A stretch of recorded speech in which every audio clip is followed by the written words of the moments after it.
to have you here. Thanks.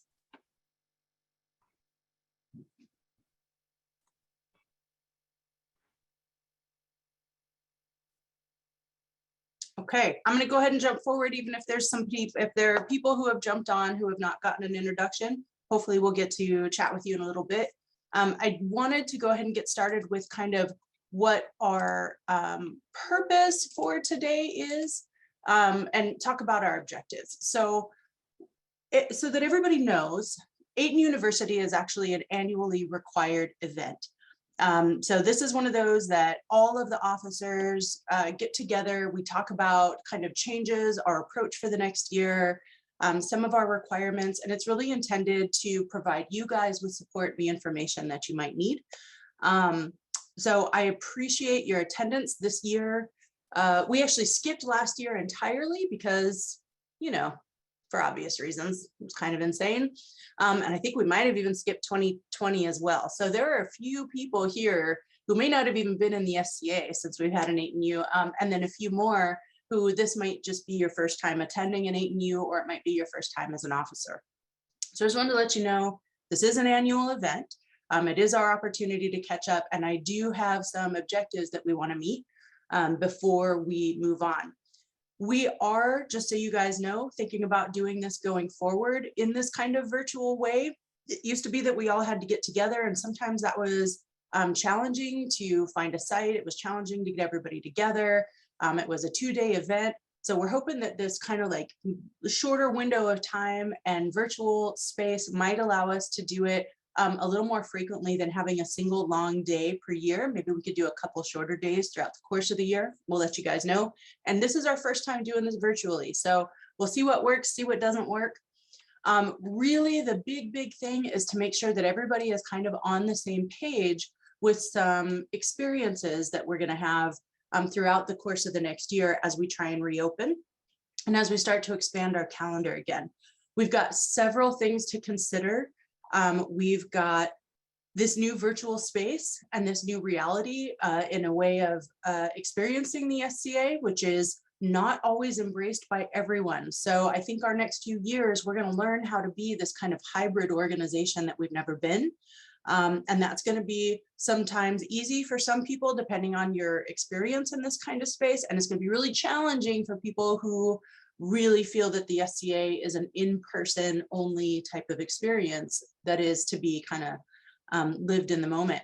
So we're going to have a lot of challenges ahead. I wanted to talk to all of our officers about reporting requirements. There are a lot of people who have taken on new offices that have never had to report before, and now it's a little bit of a freak out, or kind of how do I do it? What's the easy way to do it? So by the time we walk away from this day, you're going to understand kind of what those reporting requirements are and hopefully have some tools at your disposal. We'll talk about when it's appropriate to submit a warrant and or a background check. They're not always required. And if they are required, there are ways to get them submitted at this point and some changes probably to our warrant experience. I want to talk a little bit about the DEI Council in Atenveldt and our intentions. A lot of you are aware that the SCA has created this office. And this is something that is expected across the SCA. So we'll kind of talk about our approach to that, which is a little bit different than maybe how some of the other kingdoms have done it. I want to talk about grievance and sanction. I think this is something that we get looked to as officers, particularly when you're in the seneschal space, but also if you're a marshal, if you're at next or some of these like kind of formal roles, if you're local nobility, to kind of handle problems. I want to talk about what our options are and how to approach some of those things. Liaden is going to talk about kind of the basic event bid process and kind of the new way of submitting these bids, setting expectations, making things go forward, some of the mechanics. We've got Floki, who's going to talk to us about some of our technology options. This is going to be really helpful for those of us who are, again, kind of just learning how to do this in a virtual space, right? Most of us are used to doing this in person. We're going to talk a lot about deputies and volunteers and working in a volunteer organization. I think that's something that a lot of us can find challenging now and again, particularly when we're in a framework that people are unfamiliar with, right? And people are generally willing to help when we're at an event and we're live and we're in the moment. some people struggle with how to help or where to be involved in this kind of new hybrid world. So we'll talk a little bit about that. And then finally, like kind of as officers, what our empowerment is in our offices and kind of when and how to apply judgment from one situation to the next versus when we need to escalate stuff. The end of the day, several of you are going to have the opportunity to kind of meet with your particular kingdom officer. That is not necessarily happening for every office. To the best of my knowledge, you're not limited to just attending your own officer's space. So if you're interested in hearing what's happening with another office, particularly if you're interested in deputizing or some of these other things, or just getting into another area, if you are not obliged to join a particular office breakout space, this might be a really good opportunity for you to get to know the other people in that office and understand a little bit about what they're doing or their intentions. So we'll kind of talk about that throughout the day. I wanted to give you kind of a quick opportunity to talk schedule. We've had our welcome. We're talking now about the agenda review. We're a couple of minutes behind, but nothing really tragic. We're going to talk about really specific kind of recent law changes. I wanted to make sure you guys are aware of some things, and we'll talk about the requirements for housing events, holding events, and what some of the expectations are at this point from like our corporate reporting requirements. We're going to take a little bit of a break at that point. I'm going to suggest everybody in that moment go get your snacky bits, come back and chill, because then we're going to have a little bit of a longer afternoon. This is when Liaden's going to talk about event bids and some of the stuff that you're going to need, not only as stewards yourself, but really, again, that goal is for you to help people get through their bids because they're going to look to you for that kind of assistance. Floki's going to spend about a half hour showing us that technology stuff. And then we're going to talk specifically about volunteers and EQ, and we'll see how long we can, we'll see where everybody's kind of energy is at that point. In theory, we should be able to take another break. I'm guessing 15, maybe 30 minutes at this point, and your breakout sessions will occur. They're intended to be at about an hour. Some of them may go as long as 90 minutes, depending on what the content is. So I just kind of wanted to give you guys some of the rundown on what you can expect for the day. And hopefully we'll have room for like a lot of questions in between and stuff, but really this is intended to kind of kick open the door on stuff and give you places and resources and tools that you can kind of approach given any particular situation that you might run into as an officer. So first things, legal consideration, reopening 2022. And when we talk about reopening, really what we're talking about is having a more robust calendar. As you know, we went from kind of having no calendar at all to having 100% virtual calendar. This last year, we've kind of had a little bit of a hybrid calendar and tried to open the door a little bit as our sites started to reopen. We still struggle here and there with some limited sites on occasion. There are people who have particular rules that might make things harder or easier for us to hold our events or move forward. And then we're just going to talk about the calendar in general and like how to get events there. That's part of why we're going to talk about event bids today and invite everybody to start talking, creativity and figuring out how and where we can start to create a more robust calendar. First things first, reporting, everybody's favorite subject. I feel like what happens when we talk about reporting, it's kind of the same thing. People are like, yeah, I really want to hold an office. I'm not sure I want to report. It's kind of like A&S. Everybody wants to participate in the arts. Nobody wants to do documentation. I get it. It's a struggle. People don't know what they have to do. So I wanted to make sure that you guys know that generally speaking, reports are what just kind of keep our lights on. I think that one of the things that makes reporting challenging is people have a tendency to overdo the report, right? We're not looking for a dissertation. We're not looking for pages and pages and pages of detail. What we're looking for is kind of that legal bare bones. Tell us how many people participated in your area or under your office, what kind of things you need, where you started the month, where you ended the month. These are all things that are bullet points, really. So when you think of reporting, think bullet points. What's the stuff that we just need to kind of document and escalate? I will also say one of the things that's probably the most important from my perspective as a seneschal, and I think you're going to get agreement from just about any kingdom office, is don't wait for a report to tell us something that's going on. If you've got something going on in your local area, whether it's your office or another, share it, talk to each other. It's really important that we're all on the same page at whatever level or whatever region we're in. What we do impacts the other offices across the board. We affect each other. I think it's really important to understand where we sit on this. First things first, if you are a baronial officer, you are obliged to report monthly to your kingdom superior. One of the reasons why is because we, as kingdom officers, we have to put together a much larger report quarterly, and annually is even bigger. It's called a doomsday report. It can take a while to gather all of this data and to make sure we understand what's happening when we submit our larger reports.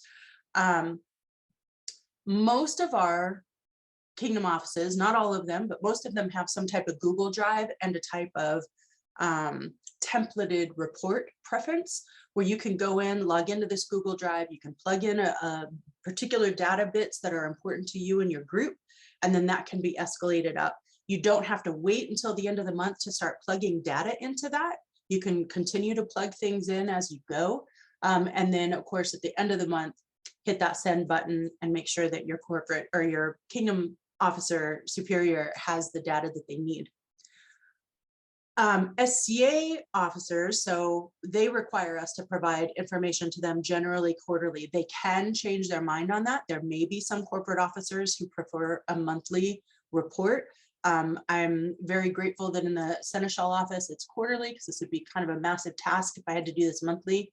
That's something that you'll want to check. If you are a kingdom level officer, you're going to want to check with your corporate superior and find out what their specific requirements are, and make sure that you're continuing to do that obligation. It is really important to understand that kind of across most of the SCA, almost any office you're in, 2 missed reports in a row can kind of be, it puts you at risk, it could put your group at risk. A lot of our offices are required in order to function formally according to SCA Incorporated, right? So remember that as much as we're a voluntary organization, we are an incorporated organization that is nonprofit, but we still have certain rules that we have to follow, and there's certain expectations that we have to meet. Reporting is one of those requirements. I kind of wouldn't mind going across the board, checking in with kind of my kingdom level officers or some of my own deputies, although we can, in our baronial offices, we're going to talk more about it in our breakout. But is there anybody here who doesn't have any idea how to report, where to report? Are there people who have ideas or anything they want to share about reporting in general?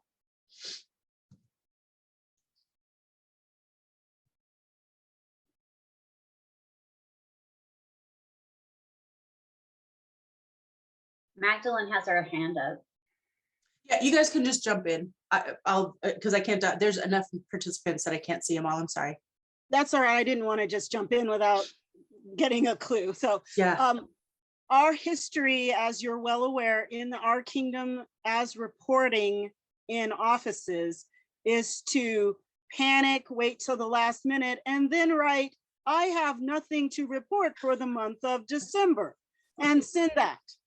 Yeah. And we also have a history of creating really nice survey reporting forms online, which is cool.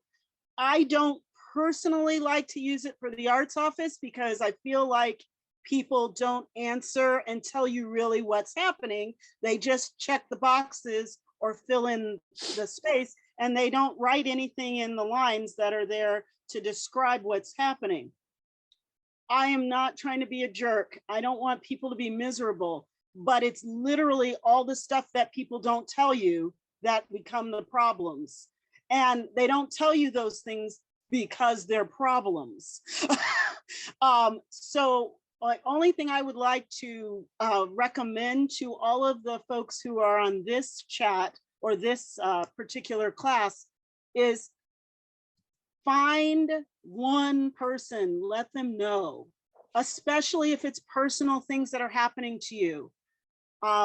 In years past, officers at the kingdom level have abdicated their job completely because they had personal stuff happening to them that was sensitive to their health, to their family situation, to their people getting divorced, people who have depression or other mental health concerns, and they don't know how to necessarily reach out. So if you're getting a report that says nothing to report, I would say as the superior officer in the context of the counterpart officer, you should reach out to that person and try to find out what's happening as politely as you can without interfering with their privacy. But I had 2 arts officers who were struggling, and they did not want to quit because their warrant said they had this job until X date. And I went through one person's peer to help them, and the other person I went through their household, head of household, because they wouldn't communicate with me. They were so upset about their situation. So I did reach out, and that was how I was able to help them understand that they're not married to the warrant. They're not going to get kicked out of the SCA. Nobody's going to say they shouldn't get a peerage. Standing up and saying, I'm struggling, is better for your health overall than it is to struggle, suffer, be miserable, and then act out in a way that makes people wonder if you should be a peer or if you should have another office. Yeah, and well, I appreciate that feedback. And I think that's something that we'll talk about a lot today when we start talking about officer empowerment and how to work in this volunteer space. I think that's something that is a message that's missing for a lot of our volunteers, and a message that we need to make sure we're reinforcing as Kingdom officers for sure. So thank you for that. That's a really critical piece of information that I think we should all hear and take to heart. And that is, you need to be in this space because you want to be in this space, not because you feel like you have to be in this space. And we'll talk a lot about that. So as Magdalene mentioned, when you're talking about what to report, it is important that you let us know events and activities, plans and needs, and incidents of note. And the reason why I have these 3 in particular is because it doesn't always exactly give us a picture of what's happening. Again, don't generally need a dissertation, but it would be nice to have at least kind of a statement of this is the kind of stuff that's happening across the board in this particular space. Sorry, go ahead, Victor. I do see a hand up. Thank you. Just to comment based on previous experience, if you have a SCA specific email address, send all your reports from that to your SCA, whoever your superior is, email address. I've had too many cases of people using their personal versus their SCA one, and things get lost. Yeah. Because when you turn over the office, you're not turning over all the things you sent. You just turn it over. Great point. Anyway, so get with whoever runs your web minister, whoever runs that Google account, and just make sure you use the right one. Get that password. You can set up on your phone, you can set up on a computer as an extra email account.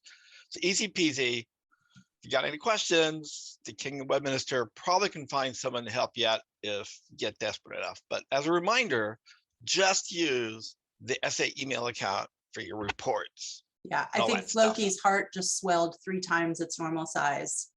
Yeah, I know. So yeah, we'll definitely support that. And I'm really glad that this is the stuff that's coming up, because this is the stuff we're definitely here to reinforce today. And I think Floki's going to be very happy to be able to explain some of the ways that you can do that if you're not already.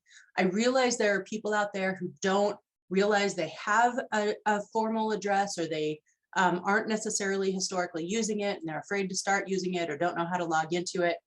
That's a really great point. I also want to add, talking today about warrants and background checks. So I wanted to give you guys a little bit of history about warrants and warrant requirements. So this is a deal. It used to be that the only time you needed a warrant is if you were handling money or if you were dealing with kids. So a warrant and a background check might have gone hand in hand. This changed over years because of our a web minister from years ago who started working with our order of precedence, and before they would add certain roles onto the website, required a warrant to evidence that you had that office before they just plopped into the web. Yeah, this person's the ruler of the universe. Clearly, that's something that they wanted to have some kind of documentation to back them up. So what this turned into was this warrant space kept getting bigger and bigger and bigger and bigger. Now, I agree with the idea of needing warrants in the sense that really what we're doing is we're agreeing that we're going to hold this office for a period of time. We're affirming that we're going to be members through this period. It's kind of signed off on by the official parties who are supporting or embracing this person as an officer, whether that's local nobility, your kingdom officer, corporate superior, whatever. Right now, everybody kind of quote unquote needs a warrant.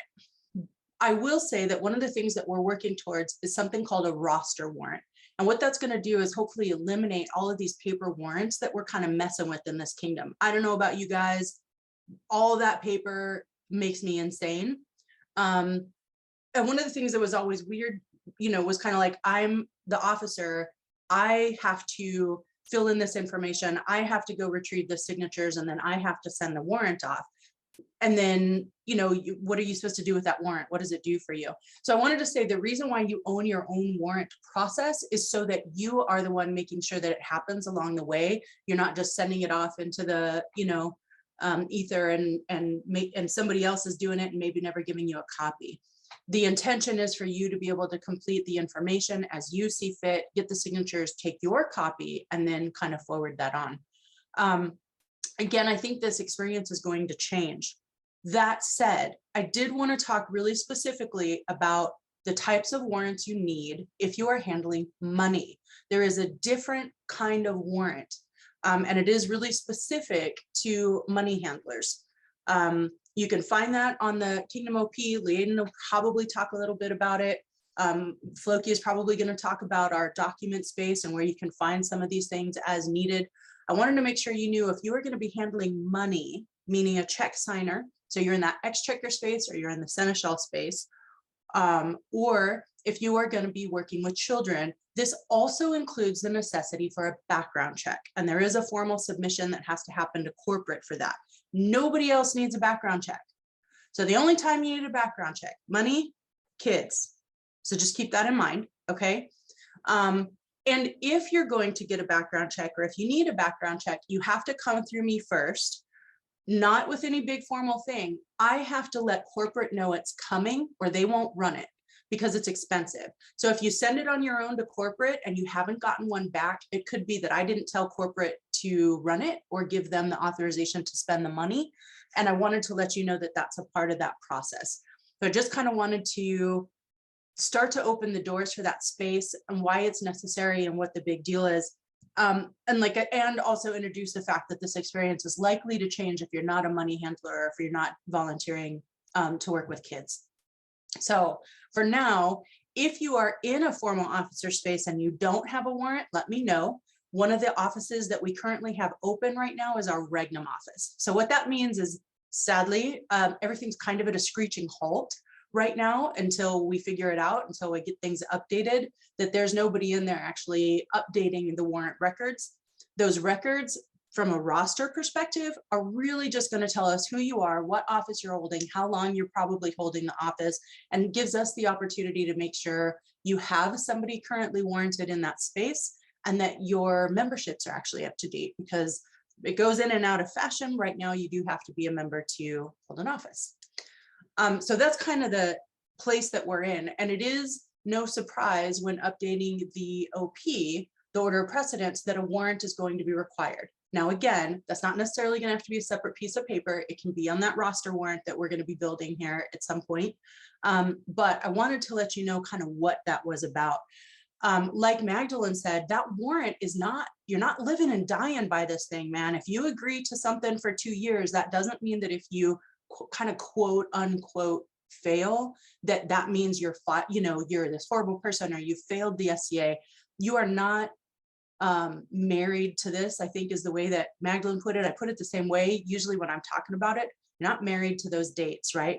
And so I want to talk about how we'll talk about it later, but there is a way to kind of extract yourself from these offices in the right kind of way, right? You don't want to ghost everybody. That's usually what ends up happening. People are embarrassed and they just ghost us. And then we're like, what's happening with this office? Man, I'm telling you, it's okay to leave an office. We're just going to talk about how. Okay, and then it's also, there are people who hold multiple offices or who are deputies for certain offices. Again, you are not required to have a warrant for a deputy office. That said, people typically want it to show in their OP, and so they want a warrant so that they can see it in their OP. And that's one of the things that we'll talk about in our roster space when we rebuild that. That's going to maybe give us a little bit of an opportunity to kind of redefine how we approach these kind of multiple office pieces. It's important to be on that list because that's what kind of in a lot of web spaces is what's going to create that contact opportunity, the contact information. So we'll talk about it, but I just wanted to let you know we're going to be kind of backing off of this a little bit. Okay, any questions about the warrant stuff in like kind of this? Again, we're going to talk really specifically about volunteer space and kind of what it's like to be an officer and what our responsibilities are. But if there's something that jumps out at you as something that everybody should talk about for warrants, I'm happy to take a question or two. Yes, they are. My connection keeps jumping in and out. What did you say about deputy officers and not needing a warrant? Yeah, so technically, unless you're dealing with money or kids, again, if you're signing checks, you would need a warrant. If you're a deputy in a youth office space, you're going to need a warrant. Generally, as a deputy, you're not going to be one of the contact people that's listed on a website. There may or may not be some negotiable space in there for a warrant. A warrant is for our purposes to keep track of you and to just know where we have gaps. And I wanted to change the kind of, for lack of a better word, change the vibe about warrants. I feel like over the years, this piece of our bureaucracy has turned into this really kind of deep-seated, chase it down, nail it to the wall, kind of really critical thing. And it's just not. We're making way too big of a deal of this stuff. It's not like, oh, I can't help unless I have a warrant. Oh my gosh, these are the kinds of things I hear, right? Like, when can I start helping? I don't have a warrant. When can you change my warrant from an acting position to, that full-time position? Man, if you're helping, help. It's okay. There, it's not like you're not allowed to engage without a warrant, right? All that does is that's going to be your official I dotted T cross space. It shouldn't change your experience, really. It doesn't change your empowerment in particular. Right. If you have that kind of trouble, definitely talk to your superior. But this is one of those spaces where I just think is a little bit overblown from a history of warrant spaces and warrant concerns over the years. And I want people to start calming down. I will say, as Seneschal, I have probably heard more stress and angst over warrants than almost anything else at this point. And I'm like, come on, peeps, like, we're keeping the lights on and we're starting to play again. And the warrant space just isn't our biggest worry. I'm not saying blow it off, but just don't let this be something that stresses you out. We'll get it figured out, I promise. And I bought a new printer scanner. So for all those people who are waiting for warrants, who were like, what's going on? I haven't gotten it. Yeah, my scanner wasn't working. Got a new one. You're good. It's going to be okay. Okay. So kind of next thing, and I'm sorry to be rushing. I just kind of want to keep us a little bit on track with that time. So we have a lot of stuff going on. I wanted to talk a little bit about corporate expectations and what's happening around COVID-19 and some changes that they recently made about kind of announcements that we have to make when someone has reported a case from an event. We didn't have any real guidelines about that before. We kind of knew what the expectation was and did our best and did it. Honestly, Atenveldt, I feel like, has been very ahead of the curve on the way we've handled some of these things. The rest of the known world has actually kind of copied us in a lot of spaces, and like our FAQ type space and our announcement space and some of the choices that we've made. So I'm very proud of the way that we've handled our business. That is highly attributed to all of you being candid and open and asking questions and being able to work it out when something happens. So here's the deal. We are not out of COVID land in 2022 at this point, right? Whatever requirements we have hanging over our heads still exist. So when we talk about reopening, that does not mean throwing the doors open and starting over. We are in the same space we have been. That means that the corporate blurb, if there's anybody who doesn't know what I'm talking about with the corporate blurb, let me know. But the corporate blurb still has to happen for every event announcement, still has to be posted at every event. We still have to have people signing the tracing document at every gathering. That means fighter practice, that means archery practice, that means arts and sciences, gatherings in your home. That means everything that is considered an SCA activity. And I want to make sure you understand why this is a requirement. The deal is if somebody is positive, the CDC comes and hunts them down. I don't know if you've worked with somebody who's been positive or have a friend or family member who's positive. Once you test positive, CDC starts chasing you and saying, who did you interact with? Did they get tested? How many people got sick? And they're really trying to nail this stuff down. Like anything else, it's like Jell-O, because half the people are resistant to sharing their data, and the other half of the people just don't know that they should, right? But what it boils down to is that when you sign into an event and you say who you are and that you're there, that means that if somebody comes back and reports that they tested positive, you're going to have the right to decide for yourself whether or not you were around that person in a space long enough to be exposed and maybe want to go get tested, or maybe want to quarantine, or make some choices about your own health. That's what that contact tracing is for. It lasts for 30 days and then it is destroyed. We're not keeping this stuff on record. We do not want to keep this on file forever. That is not the goal. In fact, it's the opposite of the goal. So beyond 30 days, tear it up, shred it, destroy it, right? It is still really important that that happens. The next piece of that is the board of directors met, I want to say maybe a week or two ago. This is very recent. And said, what do we expect of people when we find out that there was a positive case at an event? So I want to tell you what the expectation is, and it is that we do two things. Now, historically, what we've done is reached out to the attendees and said, someone tested positive, up to you whether or not you want to be concerned. People will always ask, who was it? Because they feel like they need to know that before they can decide whether they were exposed. That is the part that we are not going to release. I'm not going to tell you who has COVID. That is not my place to do. Your decision or other people's decision about whether they were exposed is that they were in that building or in that space, and potentially less than 6 feet away from someone who might have been ill. You know, our rules right now still include mask wearing. And part of the reason for that is because we have not gone down the route of show me your vaccination card or show me your negative test results. There's some really specific reasons why we opted out of that, but it is why masks are required. So we're doing our best to try and make sure that people have they get to make choices for themselves, right? We're trying very hard not to require people to make choices that are outside of scope for what we all feel is a little outside of scope or not in our purview to require. That said, we have had some incidents that are troublesome. And we've had some incidents that are starting to push that envelope towards us having to be a little bit more strict about our requirements. So right now, if somebody says that they have tested positive, not only are we going to have to tell everybody at the event, it is now a requirement for us to post that on social media in all the spaces, that there was someone who tested positive out of this event or activity. And that has to be posted everywhere. So we're no longer in a space where we're just contacting the people at the event. We're now in a space where we're telling the world.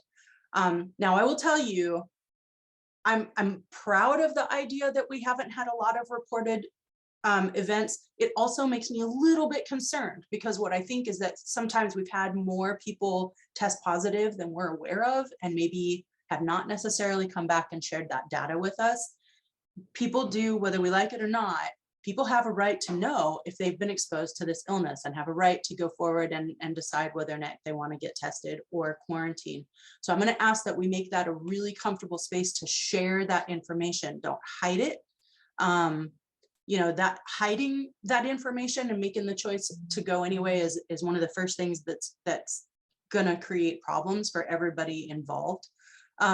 So just know that. So if you're a social media officer, if you're somebody that's helping people manage these activities, if somebody comes to you and says, you know, I was ill, that's when it's time. So we're going to work that out. Poor Ivar is just hearing about this now. She's probably like, what are we doing?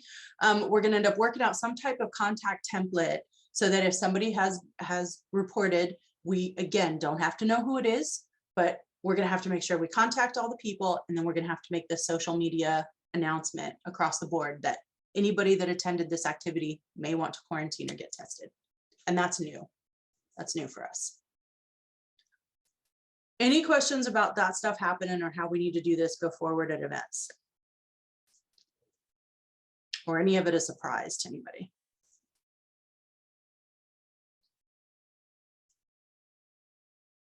Yeah, Michelle.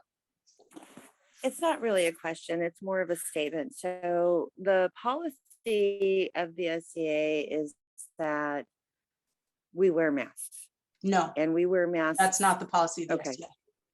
Okay, so clarify that for me then, because sometimes we go to events and some people are masked and some people are not masked. So my question is, where is that line? Because you can't, it's like, I'm not going to walk up to somebody and say, why aren't you masked? I don't feel like that's my place, but I do wonder, and I tend to stay away from people, even if I want to talk to them, because they're not wearing a mask. And my understanding is that at events, we're supposed to be masked.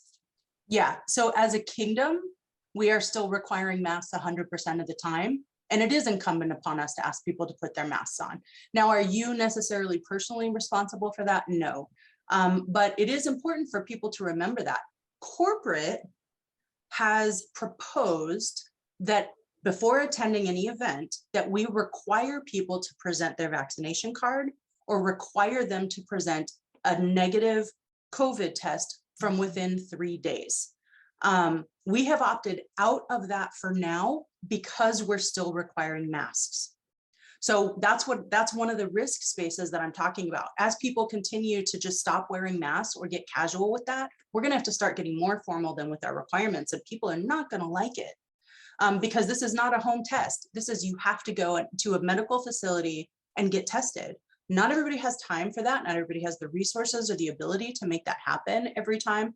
And candidly speaking, in my experience, most of the people who have come later and said that they tested positive were vaccinated. So it wouldn't have prevented the spread of this. So personally, I kind of have some struggles with the idea of implementing this policy because it wouldn't have prevented some of the problems that we've had. In particular though, yes, mask up. That is not the SCA, that's our kingdom, that's our crowns and the crowns before them who have asked us to do this.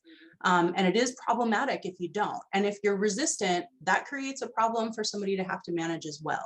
So I will ask that if you are unwilling to wear a mask at an event, sorry, not sorry to be harsh about this, don't go.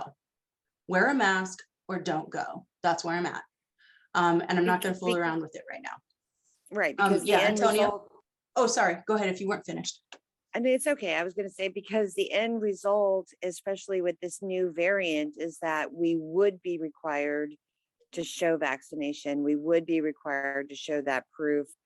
And right now, masking up, it works, obviously, if people are diligent about it. But right now, we're at that level. Whereas if we're not all masking up, we're going to have to go to that next level. Yeah. And I will tell you, I am not in a position to make a statement or a judgment or a decision about what works and does not work. What I am currently saying is that this is our requirement. I am asking that everybody accommodate that. And I'm asking that you not put us in a position as a kingdom to have to go that next level. And the way that we're going to prevent that is by saying, we're doing okay. We're still masking. We're fine. But if that's not what's happening, that's gonna change circumstances. Yeah, Antonio, you had something? I do. As a follow-up question coming from the social media perspective, who exactly are we supposed to be getting the information from if it is the social media officer's job to be the one posting it to all of our platforms? Or is that something that the seneschals or the local nobility or whoever else has moderator access on our social media platforms? Or is it supposed to be coming directly from them? Is it something that they're supposed to be relaying to me to be able to go up? What is the procedure that you would like us to? That's the part that we haven't worked out yet. So we are going to be working out a template. Generally what happens is there's whoever hears about it. So there's oftentimes a coordinator of the event, or frequently the seneschal's office. Somebody is going to come to me, for example, and say, hey, I tested positive at this event, what do I do? And then I'm going to gather some information. I'm going to talk to the coordinators of the event historically so that they can share the data out with the people that attended. There will now be an extra step that we're going to work out that is some kind of, now here's also how we get that to social media. So we're not there yet, but we will be very shortly. I don't think this is going to be a super complicated process. And then it'll give us the opportunity to kind of put that out on blast through social media. Alrighty then. Thank you for clarifying that. Yeah. Magdalene? So I guess my question is the understanding that I have is that the exception to a mask at an event is if you are eating or drinking Or fighting. or fighting. Mhm. I will say, as a herald, I have taken my mask off to herald. I can with the mask on, I'm capable of it. But I've also seen our barons and our royals on occasion also go without masks when they are holding court, Mhm. so that they can speak to the populace. I don't have a personal problem with it. I know that they are up and away from everyone except their court. Yeah. But I'm wondering if that isn't clear to some people, and if there is something we can follow, because I have gotten 2 complaints as a photographer for pictures I took of people who took their mask off for the picture and put their mask back on. And then I got a text saying, how dare you? And I was like, dude, they were all together. They all Right. agreed because they wanted a picture without masks. Yeah. But and so I've tried to just take it case by case and as politely as possible. And I do try to wear my mask even when I am heralding. Right. But I'm just throwing that out there because it has come up a few times and people have asked about the royalty and barons without masks to me. And I try to explain it, but Yeah. I think the failed. bottom line is we're asking people to use their judgment. So we know that we're not going to be able to cover every scenario of when it's appropriate to mask up and when it's not appropriate to mask up. And so we didn't want to put this list of 50 things like, or if you real quickly want to take it off for a picture, or if you need to breathe for 5 seconds, or if you need to make an announcement for 5 minutes, or if you're whatever. What we're trying to say is, listen, man, when you're just wandering around amongst the general population or sitting under your pavilion and people are going to be walking up to you in and out of your space, please mask up. If you're not eating, if you're not drinking, if you're not doing something that's going to prevent your ability to perform in that moment, I mean, please be reasonable. We're not here to try and beat anybody up. Now, I think what generally happens, honestly, is people take the mask off to eat or drink and forget to put it back on. That's what I feel like happens a lot. So yeah, I'm going to be the first one to come up and do the reminder. And honestly, at coronation, for example, I was kind of doing that all day. And all it really took was me going, pull the mask up, and people were like, oh, So, I mean, let's just try to be good about this. That's really what we're asking. Just try to be cool. This is a compromise that we're trying to do to not invade everybody's personal data space, right? Like, I don't personally feel, yet I will share. I'm not embarrassed to share that I am vaccinated. I'm double vaccinated. That's fine. I don't have a problem showing my card. I do have a problem requiring you to show your card. I don't think that's any of my business. And that's kind of where a lot of people live, in that space, right? There's that hybrid space. This is our attempt at a compromise. Please be cool about it. That's always my request. Please be cool. Okay, so now what I will say is we're at 11, we're at time, and our next section was going to be probably the most important of the day for me personally, which was the DEI sanctions and grievance and some of our local options. I will tell you that I'm going to give a quick rundown on DEI, and I'm going to consider the rest of this stuff to be things that we'll cover in the Seneschal breakout space. If this is stuff that's really interesting to you, we'll see if we can make sure that that is recorded. Unless there's Seneschals who have an issue with our breakout space being recorded, I'd like to go ahead and move it to that, and then you guys can catch up because I just want to keep us flowing with our day. That said, real quickly, what's happening with DEI? I personally find our kingdom to be a great space historically from a diversity perspective. the DEI can often be confusing for Atenveldters, particularly the old school Atenveldters, because candidly, we were the first kingdom with a female knight. Our premier chevalier, our very first knight, happened to be Black. He was Curl the Grim. We feel like probably a lot of people feel like we have always made space. We have people who are differently abled. We have always had a really wide age range. We've had people with kids. We've had neurodivergence. I love our kingdom for that, just for that alone. I'm very proud of us for that. However, we are in a space where we don't always know if the people around us are experiencing a feeling of equality and a feeling of opportunity. And so it is incumbent upon us. I mentioned this in a letter you guys might have read. It is our duty and our obligation as people of honor and people of valor to find out and make sure that the people around us, the people that we're inviting into our space, are feeling truly welcomed, are feeling like a part of this experience and feeling like they matter as a part of this combined experience. We were not prepared, like some other kingdoms were, to define what a DEI office should look like for the Kingdom of Atenveldt and assign a person to that role. And so what we did instead is we sent out, and by we, I mean Ed has done all the work, Edward has done all the work on this, created a Google document, sent that out to the populace and said, tell us how you're feeling about this space for you, right? Do you feel like you're represented? Do you feel like you have opportunities? If you don't, what kind of opportunities are you missing out on? And are you willing to kind of help us make this a better place if you do feel like this? From that, we are going to create a council that's going to mean hopefully a diverse group of folks with new issues that are going to tell us how we can make the place better.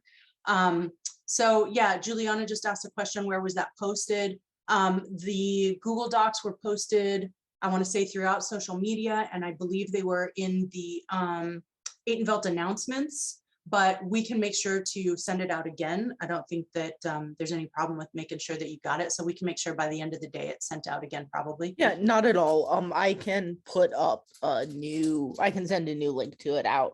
Awesome, that would be great. Again, but from yeah. this place, the intention of that council, and the reason why we're starting that council is because I know, for example, that while I might be able to talk about what it's like to be a woman in the SCA, I might be able to talk about what it's like to be a mom whose kids don't play. I might be able to talk about having a neurodivergent kid. I might be able to talk about what it's like to be over 50. There are things I can't talk about as an experience in the SCA, right? And so I'm not the right person to just define this space and say, this is where our gaps are and these are how we should fix it. I'm gonna name this person as the person to decide all of that for us. So we're going to have a council that helps us understand if we have gaps, what those gaps are, and what our best opportunity for solutions for that gap or gaps. They're going to help define that office and what it should look like for the Kingdom of Atenveldt. And once that office is established, then we will pick the right person. It's likely they're going to be a chair for that council ongoing. It may be that this ends up a one-person job, but honestly, I can't wrap my head around that idea right now. And I'm not sure that that's, I don't think that'll get us where we want to go, which is to be a truly inclusive organization and to ensure that people can come from us from all walks and enjoy the experience. So I just wanted to let you guys know that that's what this council is for. That's what the questionnaire is for. That's what this office is for. This is not an office. One thing that Edward and I have both kind of pinky promised, we're going to fight this happening if this is how this conversation goes. This is not a place to beat people up for the way that they autocrat events. This is not a space to beat people up for leaving people out. That's not what this is.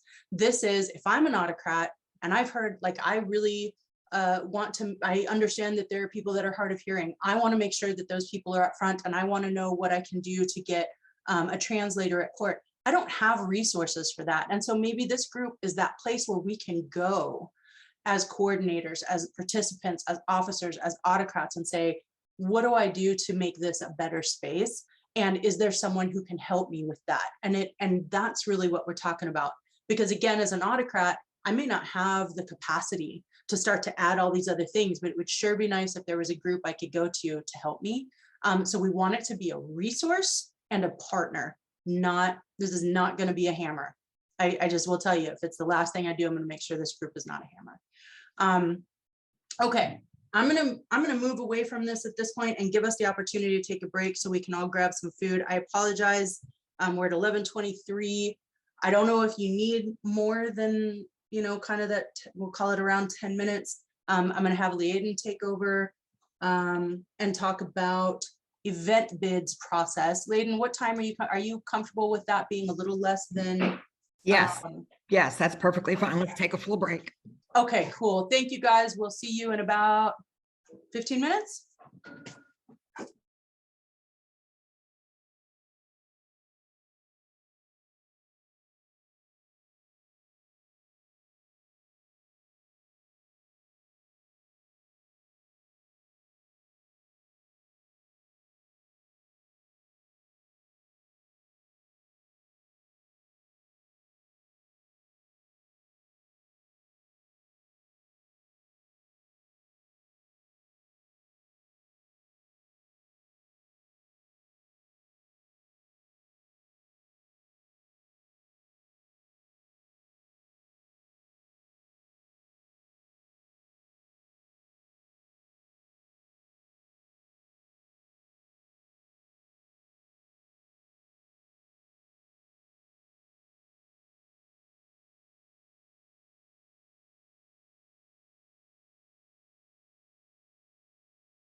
Hey Mindy, you have your own presentation, right? Do you want me to stop sharing so you can share screen for yours?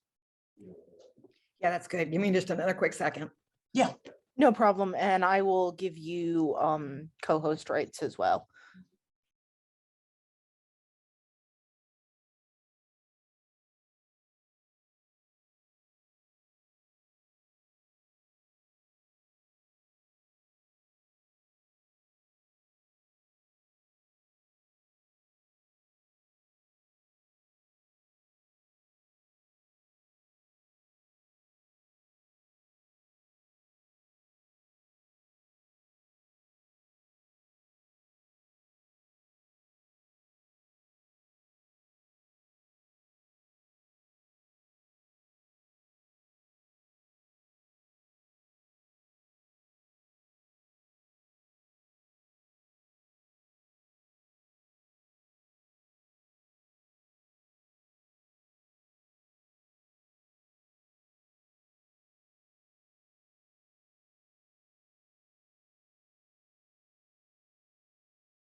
All righty, we got just about everybody back.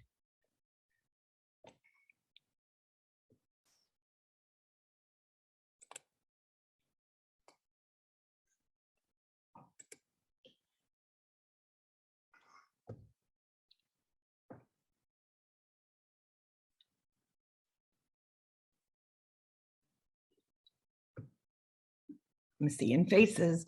Magdalene, I do love your background. That was very cool.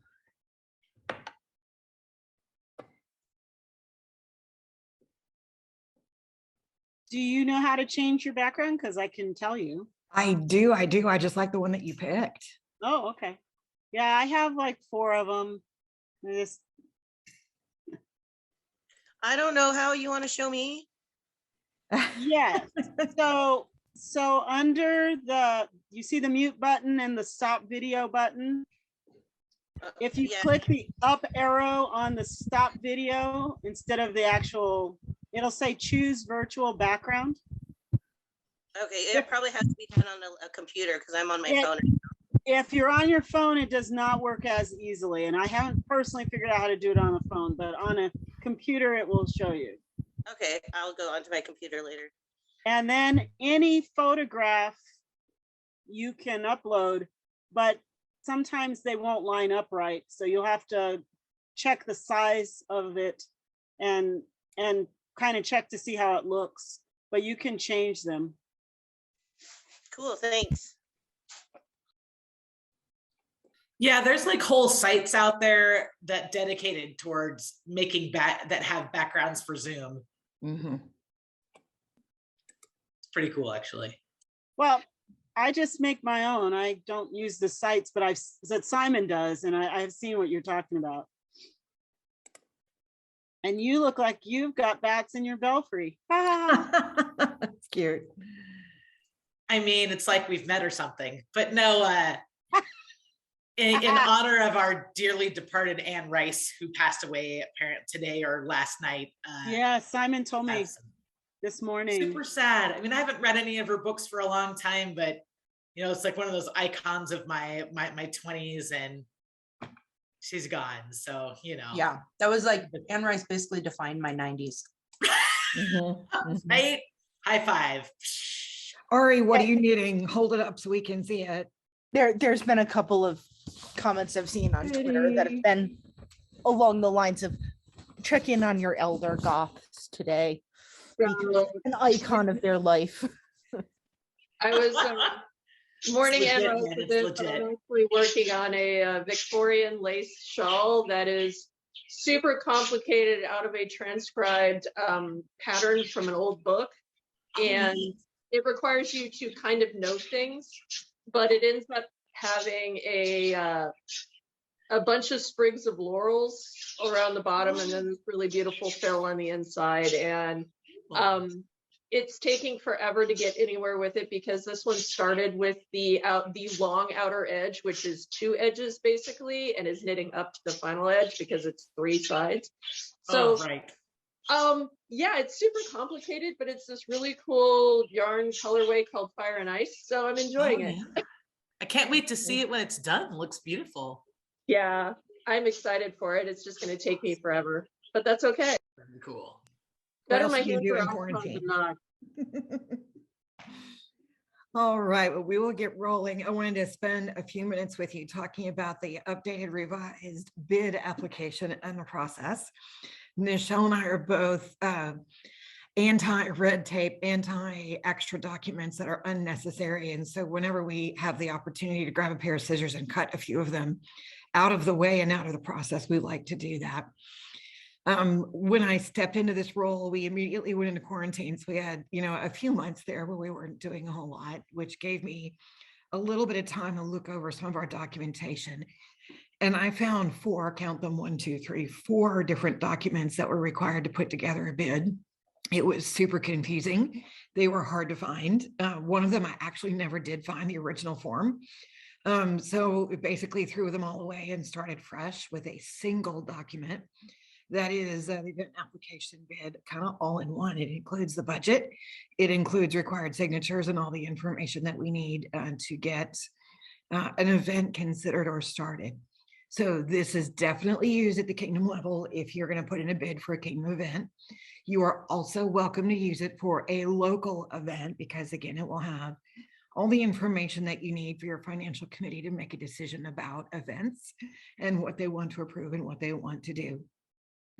So this is on the Kingdom website. I'll show you how to get to that in just a minute, but let's actually walk through it very quickly. It is a click and fill.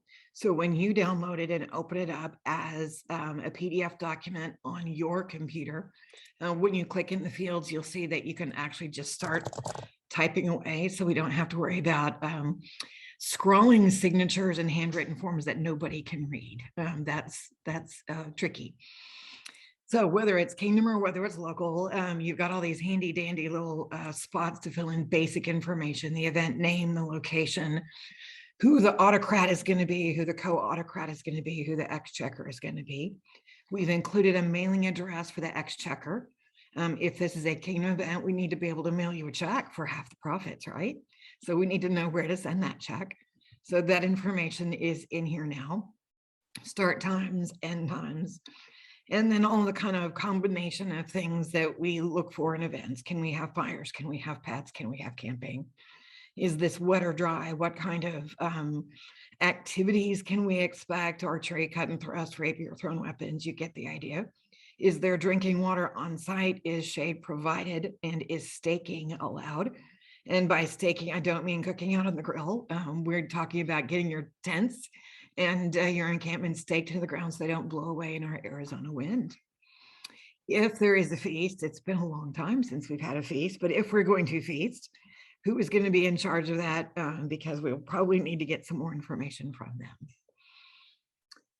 Are you going to be doing pre-event registration and online payments? You've got two options. You can use PayPal or you can use SCARS. We've been using SCARS a lot lately for a couple of reasons. While PayPal is still a viable way to do online registration, it's complicated. The poor PayPal deputy has to actually send, well, first they've got to create a form with a web in, get it posted. That collects information, and then they've got to send an individual invoice to every participant who's requested one that they can then pay, and then the reports have to be gathered. It's this whole long process I won't go into, but it is still there. SCARS is actually run by corporate. It is attached to our membership profiles in the corporate membership database. So it will automatically pull your email, pull your address, pull your membership number. Makes that registration piece a little bit easier to get through.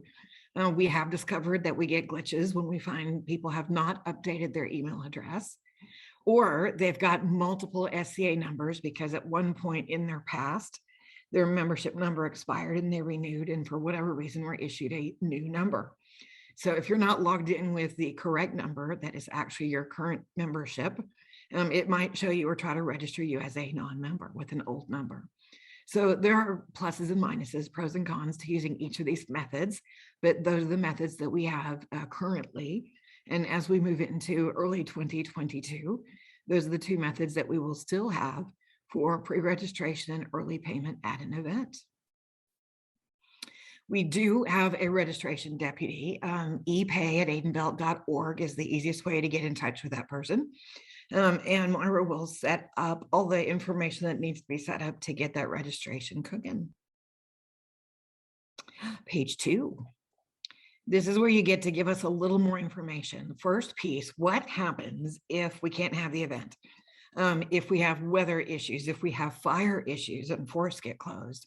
What happens if we have COVID issues and the local park is closed? So what is going to happen with our event registrations?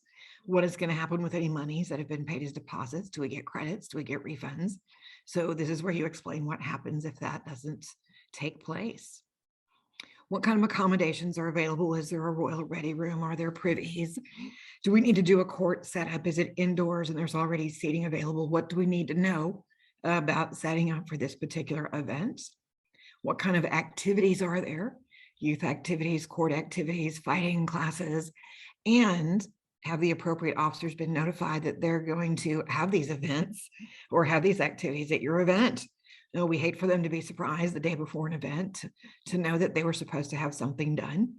So we make sure that they know ahead of time that this is part of the request. Is there a topic or a theme? And what are some other site details? Are there occupancy limits? What does the parking look like? Do you have ADA access? Is there a curfew when we've got to be quiet? Is there a playground on site? Do we have comps other than the Crown and the heirs who will be attending? So this is where you give us that information. Page 3, here's the budget. So you obviously don't know what it's going to be, but this is your best guess at what happens for your budget. So we've got in this green section, member income. So adults, youth, feast for adults and youth. If they're going to do early registration, I think you've already seen that for early registration, we do usually offer a little bit of a discount, or pay at the gate or late registration. So we hope to reopen pay at the gate in 2022 with a credit card using PayPal. So we'll be able to take credit card transactions at the gate. We're still in a no cash transaction situation at gate. Handling all the cash is a high risk activity when it comes to wellness and staying as healthy as we can. So we are trying to look at being able to do pay at the gate with credit cards as early as January. So we'll let folks know as that happens. So that would be considered a late registration, and that usually is a little bit more money. So this will auto tabulate as you fill in these boxes. Then we look at non-member income, kind of the same thing. How many people do you think will be coming? What are those fees? And is there any other income for this event? Is there parking? Is there RV parking? Are you selling a gate book? Are you collecting fees from merchants for a booth or site? And then all of that auto calculates as well. You'll notice that there are columns for actual total. This is the same form you use at the end of your event to plug in your actual totals so you can get an idea of how close you were to your estimate. And then your expenses for the event. This is, by no means an exhaustive list, but this pretty much covers most of it. Are you doing any outside advertising? I know for one event, we actually got some radio ads for one of the Highland Wars. So that was an expense for advertising. Is there any equipment rental and maintenance? Are there fees that we have to pay? Are there food costs, including feast, that we need to? Are you going to be purchasing cases of water? Are you going to be doing any other kinds of food for volunteers? That's where all that would fit in. General supplies covers kind of everything else, like site tokens, or any supplies you would need for activities, like for A&S. You put those in general supplies.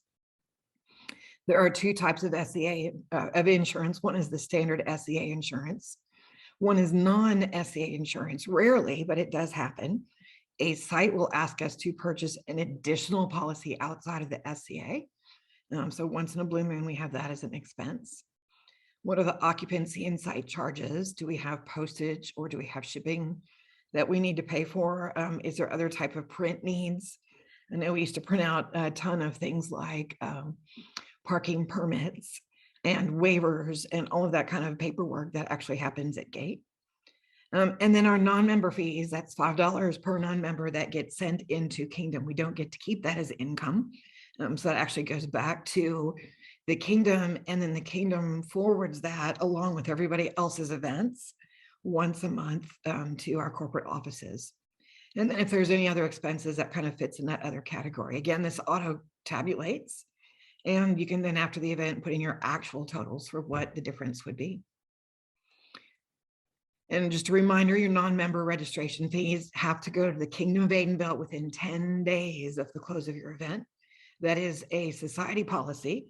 That is also a Kingdom policy, because we've got to turn around and get those fees into our corporate offices.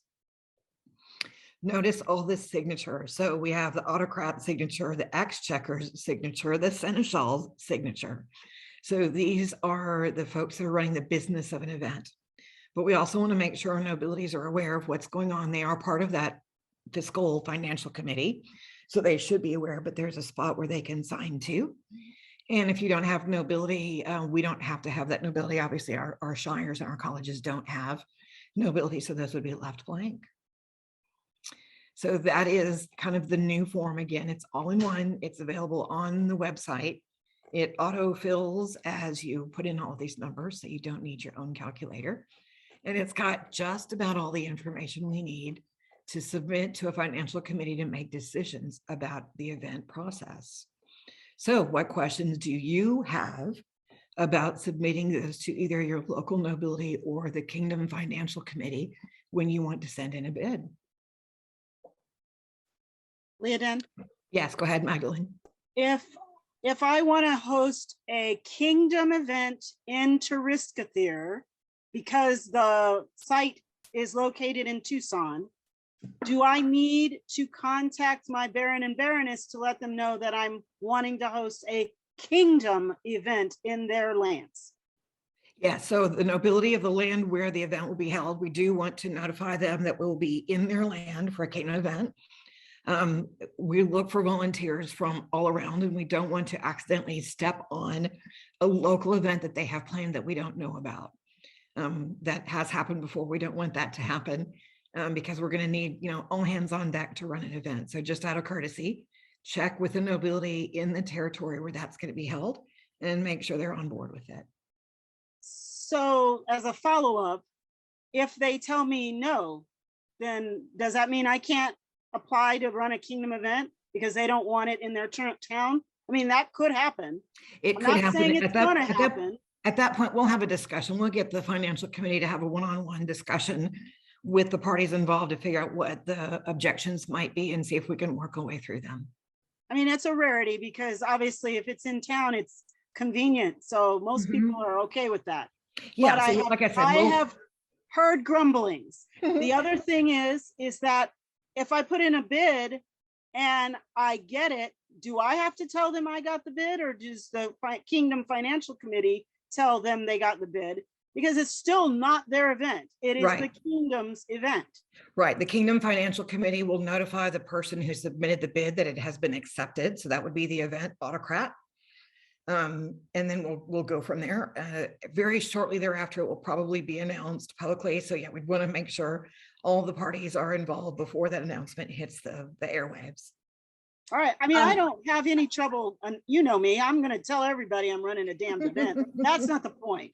I'm just asking. As a quick interjection from the Senechaw's office, we actually have been asked, and everybody agreed that this was appropriate. I've been asked to update policy that it is actually a requirement to include local nobility when there's events happening in their area. I think as far as if there is a no, you know, as Leaden said, we're going to try and find out what the best compromise is in that particular case. I would say if we're going to change that policy, it is likely that the policy will include them being copied in on the agreement and announcement, you know, so we may be able to cover that. But I would say just as an autocrat in general, you always want to talk to your locals before anything is decided, or once it's decided, and make sure that they stay in touch. As a quick interjection to you, historically, we actually used to lean on the baronies, and I'm not going to lie, I missed this, that it was the baronies' responsibilities to rotate who was hosting particular kingdom events. And so there wasn't really that conflict because the barony knew it was happening because they were the ones responsible for getting somebody to put a bid in. Now it's somehow kind of, and I'm not sure when it changed, but it's evolved into something else where we're back to just begging the populace to put bids in for events that they don't think they qualify to do, which is kind of nightmarish, if I'm honest. And yeah, we need the baronies to support that. So definitely keep in touch with them, but we've got some work to do for sure to shore up that gap. What other questions do we have? All right, so on the Kingdom website is where you're going to find the document library.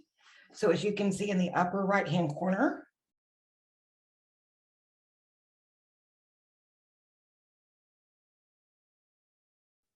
oops, somehow I ended up muted. Sorry, guys. In the upper right-hand corner of that website, you'll see the document library. And in that document library are a ton of forms for each of the offices. And in the Seneschal section, as we go, oh, sorry, in the Exchequer section, you'll see event bid application. And that is the direct link right to this form. So you always can go get a current copy and have that downloaded so you know where it lives.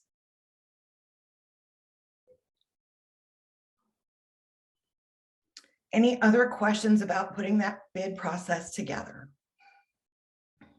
Can I ask a quick question? Yes, please. So one of my questions has been about doing like kingdom events and stuff like that. If a particular reigning royal has some very specific wants on that, is there like a way that we can find out what that would be in order to meet those expectations as an autocrat? Or yes, that's actually a good question because that does come up pretty frequently. When there are specific requests, we do try to include that as we ask for bids. When people can contact the financial committee directly or the Crown directly to ask about specific requests. For instance, if they really want to have something indoors or they really want to have something outdoors, that'll be part of their request. But if we can't find a location to accommodate that, we can't find a location to accommodate that. So even the Crown with their requests has to be a little bit flexible based on the types of sites that we are able to procure for specific dates. And that has been a challenge. I will, and I'll do a quick interjection too. One of the things that has been unique to this experience in the last couple of years is that we had crowns who were directly involved in the bid process. If we're getting better about the bid process, these events are already planned before a crown ever steps up. And so they're generally, you know, whatever requests that they have are going to occur in conjunction with the autocrat who has already been assigned that bid, who has already created an event plan. So I think it's actually unusual that we would have something like we did most recently where the Crowns were like, hey, we get to kind of plan our own coronation. We haven't had that in years. Really, the events are going to be planned and designed and half executed before somebody is ever involved. And they may change things, but a Crown actually does not have the authority to say, I don't like the way this event is and you have to change it once the KFC has already approved and launched an event experience. Right, there are 5 people on the KFC who approve the bid, and the Crown gets one of those 5 votes, but certainly not all of them. Thank you. One of the things, this is Ari, chronicler. One of the other things regarding events is event announcements. If the royalty of your locale is going to be there and plans to give awards, that event announcement actually has to be published in like print form Southwind as part of making those awards actually happen. I know it's an obscure bit of history rules, whatever, of the kingdom and even of the society, but in order for an award to be recognized or even law changes, they have to be read in public into court. So any of those, if they create a new award, if they give awards, if they have a change in their law, that has to be read into court. People have to be there for that event to actually have happened. We need to know that it's happening. So I know that over the last 2 years with the COVID and everything else, event announcements haven't been making it into the Southwind because the event hasn't been announced until it's too late to make it to publication. So one thing to keep in mind is we need to know the month prior, like at least 2 months ahead, so that we can get it into publication and out there so that it's official for everybody to be hunky-dory and all of that. So just keep that in the back of your mind with event bids as well. And Thank if you, I Ari. can add to that as well, again, Ivor, there is an email for Southwind submissions. Make sure stuff goes to that. That means that social media gets it out, so it gets sent. Chronicler gets it. We can put it in everywhere. It prevents, for example, having to go and hunt things down on Facebook, which frankly, none of us really want to do. And it means that all of your information is in one spot. It makes it a lot easier on all parties. Right. Yeah, and I think we're what we've- discovering that fewer and fewer people are using Facebook as the source of information for all things. Right. So it's really important to use that media channel because there are other places that it gets posted in Discord, in Twitter. So places that you might not think to go, but other people are certainly there looking for information. Yeah, and I think what's happened historically is if we're old school at all, like me, historically, I was just emailing the chronicler directly with event articles. And I think that there's probably a lot of people who still just kind of think to do that. They just go straight to the chronicler. Southwind submissions is going to do that bigger splash. So that is definitely a deep, deep request of ours. It's very valuable experience. Trust me, you don't want to have to send it to 30 people, send it to Southwind submissions, and it gets to everybody it needs to get to. Right, let's keep talking about events. In our little vacation that we all took together but apart, we've got quite a few people who found us through internet means and are starting to come to their very first ever events, which is fantastic. We're also finding people that are wanting to step up and wanting to volunteer to help out at events, but they're new to the organization, new to how things are done. So we realized pretty quickly that some of our folks who've been doing this a while too are coming back a little bit rusty when they're looking at how things are changed or how we're doing things now. So it seemed like a great opportunity to put together a little bit of training for people who want to contemplate being an event steward, maybe even before they actually step up to agree to take the responsibility. So we've got a little quick course that they can take to learn more about what that means to be an event steward. It is available on the Kingdom website. In the black navigation bar at the top of the screen, you'll see activities. And under activities, this is a form of service. So when you click on service, you're going to see there are how-to articles and training that are listed here in the service section. And not only have we got a course on how to be an exchequer, we've also got a course on how to be an event steward. So I'll click on that to get it open. This is nothing that's graded. No one's actually keeping track of who's completed this or not. So it's not in a learning management system. It's just something that you can walk through.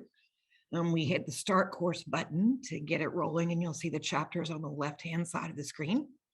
So you just work your way through each of the chapters. So each of the chapters just kind of talks about what it takes. There's, different things, activities in here that you can do, different interactive elements. I did have a lot of fun asking people who had been event stewards in the past about kind of their funny ha-has or tips or tricks that they might want to share.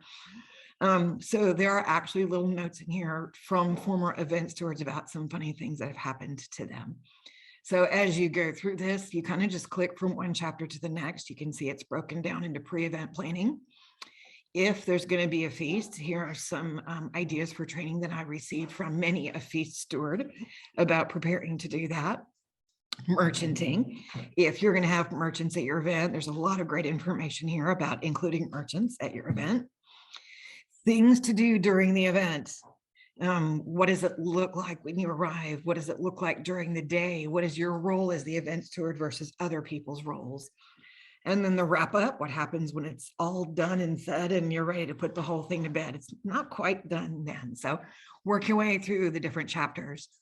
For those folks who have been event stewards in the past, I'm also asking you to take a look at this and see if there's anything else you think needs to be added. It's not completely exhaustive with every single possible detail there is, but I'm sure there are places where we can even improve the content that's already here or beef up some of it so it really fully explains kind of what all happens when you're the event steward trying to keep all the balls up in the air. All right. That is going to be the kind of the lesson or the training that we have available online. And if you've got people who are interested in being an event steward, you can send them here and let them kind of get an idea of what it entails. And they might say, yes, that's me. I want to do this, or I don't think so. Or maybe they want to just be a co-autocrat and do this along with a more experienced autocrat until they are confident to be able to do it on their own. So definitely use it too as a recruiting tool to let folks know what they're in for if they want to raise their hand as a steward.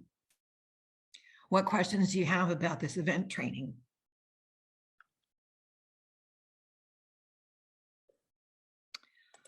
All right, gonna hand it back to you, Michelle.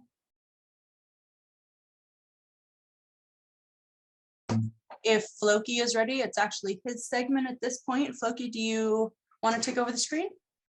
Yeah, give me a second. I was just about to bio. Sorry. Do we want to take a quick 5 minute? Yeah, we can take 5 minutes. Let's do that while he gets his screen set up. And I will also give you a co-host, Floki.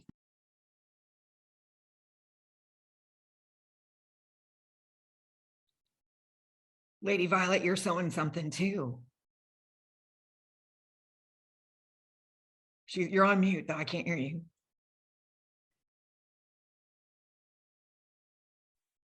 I'm doing some mundane pillowcase embroidery. Ooh, nice. It's upside down. Ooh, it's pretty. Oh, I recognize that. You're finishing it. Good. Yeah, well, halfway. Then I just got one whole more. Oh my goodness. It's that in between when you're doing nothing, stuff to do like this. You can't do anything else. Hey, there's been a number of times I've sat during long company meetings and knit because it keeps me from like being destructive on pieces of paper on my desk. So, you know, I'd rather create than destroy. It's so weird, this new modern age of working at home and working online. I know everybody's pets as well as I know them now. We get to see people's dogs and cats, you know, in our meetings. It's just kind of this new way of doing things. I know very well that Geeka has a fan club at work, so yeah. One of my former managers saw a lot of the Butterball's butt for a time. He would climb up, our youngest pug, he would climb up on the chair behind my work desk and then slide down on the chair and then promptly turn around so he could look over my shoulder. And yeah, she saw a lot of pug butt. I got to see Michelle's happy puppy the other night when she was on a call. It was very adorable. Yeah. Rufus is, he's here hanging out, waiting to attack me next time I'm on camera, probably. I don't know. I guess I am on camera, but next time I'm the one talking, he'll be all over it.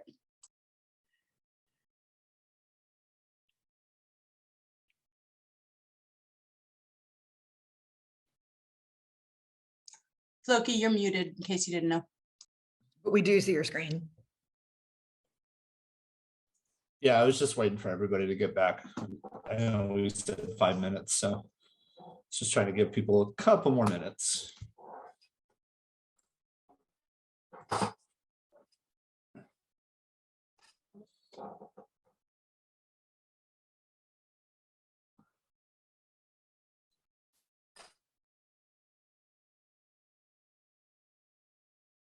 All right, I think everybody, if they're not back, they can jump in when they get back. So today we're going to talk about two different things. We're going to talk about some of the new web stuff that the Kingdom Web Minister's Office has been implementing. And we're going to talk about some of the tools that we have through our officer email accounts. First, I'm going to start with the website stuff. As many of you know, we have a new website, and it has a lot of new functionality to it. One of the things that's been touched on already is the capability of getting event announcements out. Southwind submissions actually also goes to the web minister. So if something needs to get up on the website, we can. We have been partnering with social media, who has largely been posting those announcements. And what happens is when those announcements get published, they go to a variety of sources. They go to emails. That anybody who is subscribed via email gets an email with a list of articles from MailChimp. They also go to Discord, Twitter, and all or some of the Facebook groups, depending on the announcement. For the local baronies that have already been converted over to under the Kingdom hood, those announcements we've just kind of relegated to those baronial groups, but the baronial groups do have access to put them out on a wide blast as well to other Facebook groups and pages. The goal here is to get it out to as many people at the same time on as many platforms, so that people are aware, because as was previously said, not everybody's on Facebook. So it's super important when we get to those event announcements that it does get to Southwind submissions at atenveldt.org. That way it can get posted to the right places. And for those that don't know, you can actually find those by clicking on calendar and news. And it will load up and it will show you all the news and announcements. If you're looking for something, you can totally search here.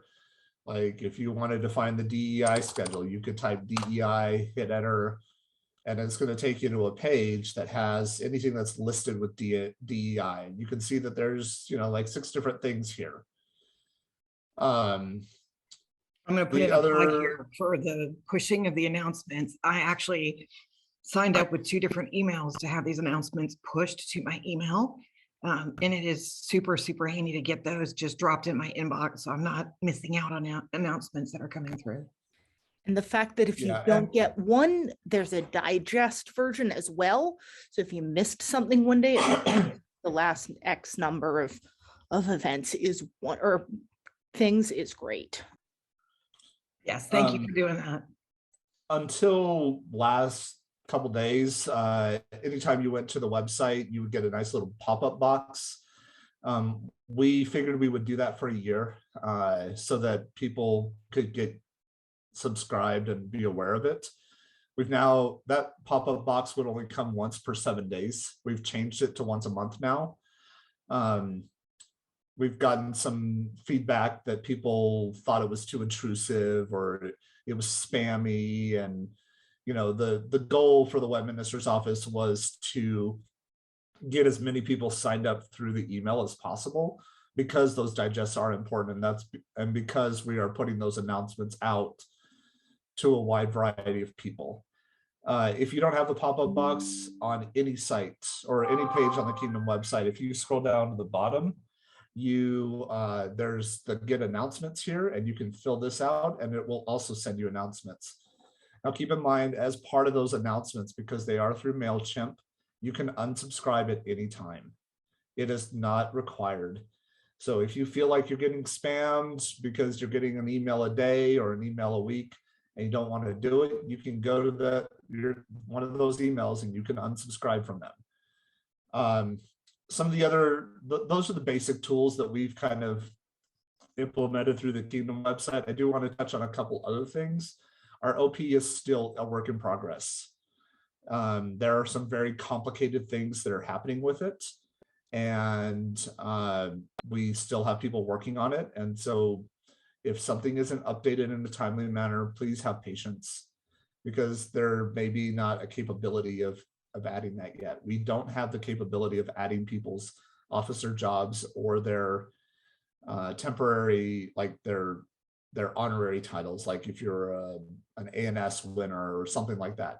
Right now, the only things that we can add are awards, and even some of the modifications to people's names and stuff like that. We can do some of that, but that implementation is not quite yet in. We've also added the functionality of adding pronouns. It's a limited list. We went with what we thought was going to be the best combination. And we have he, him, she, her, they, them. This is by no means a requirement.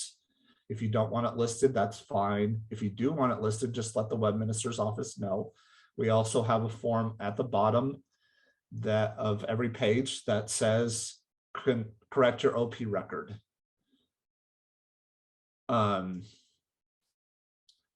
So this form gets sent to the right people so that can get updated.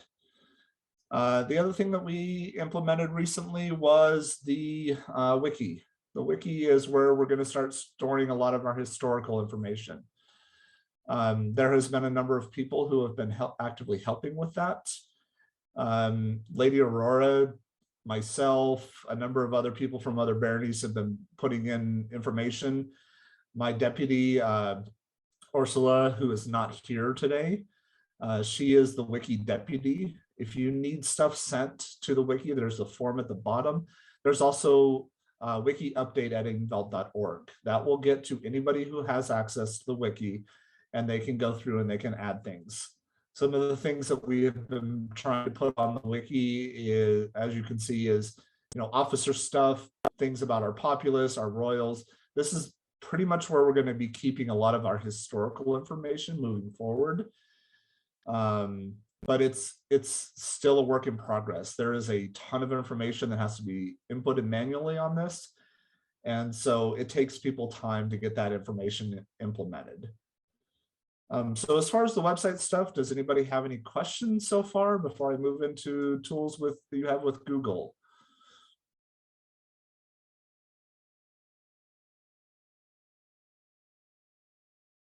Okay, nobody's got questions. Then we'll move right along into the tools that you have with Google.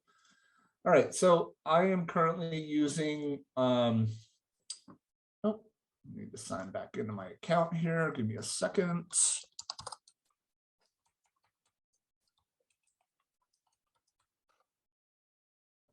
Oh, I changed my password. Hold on.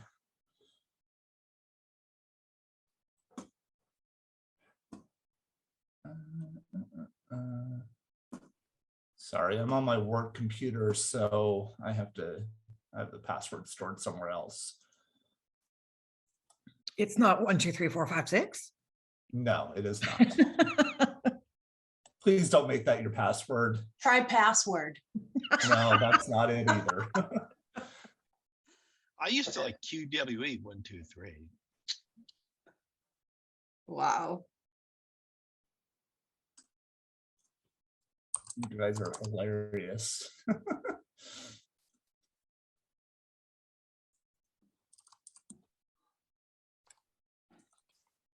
I think we could play the game about who has the most number of passwords. Oh, I'm pretty sure I win.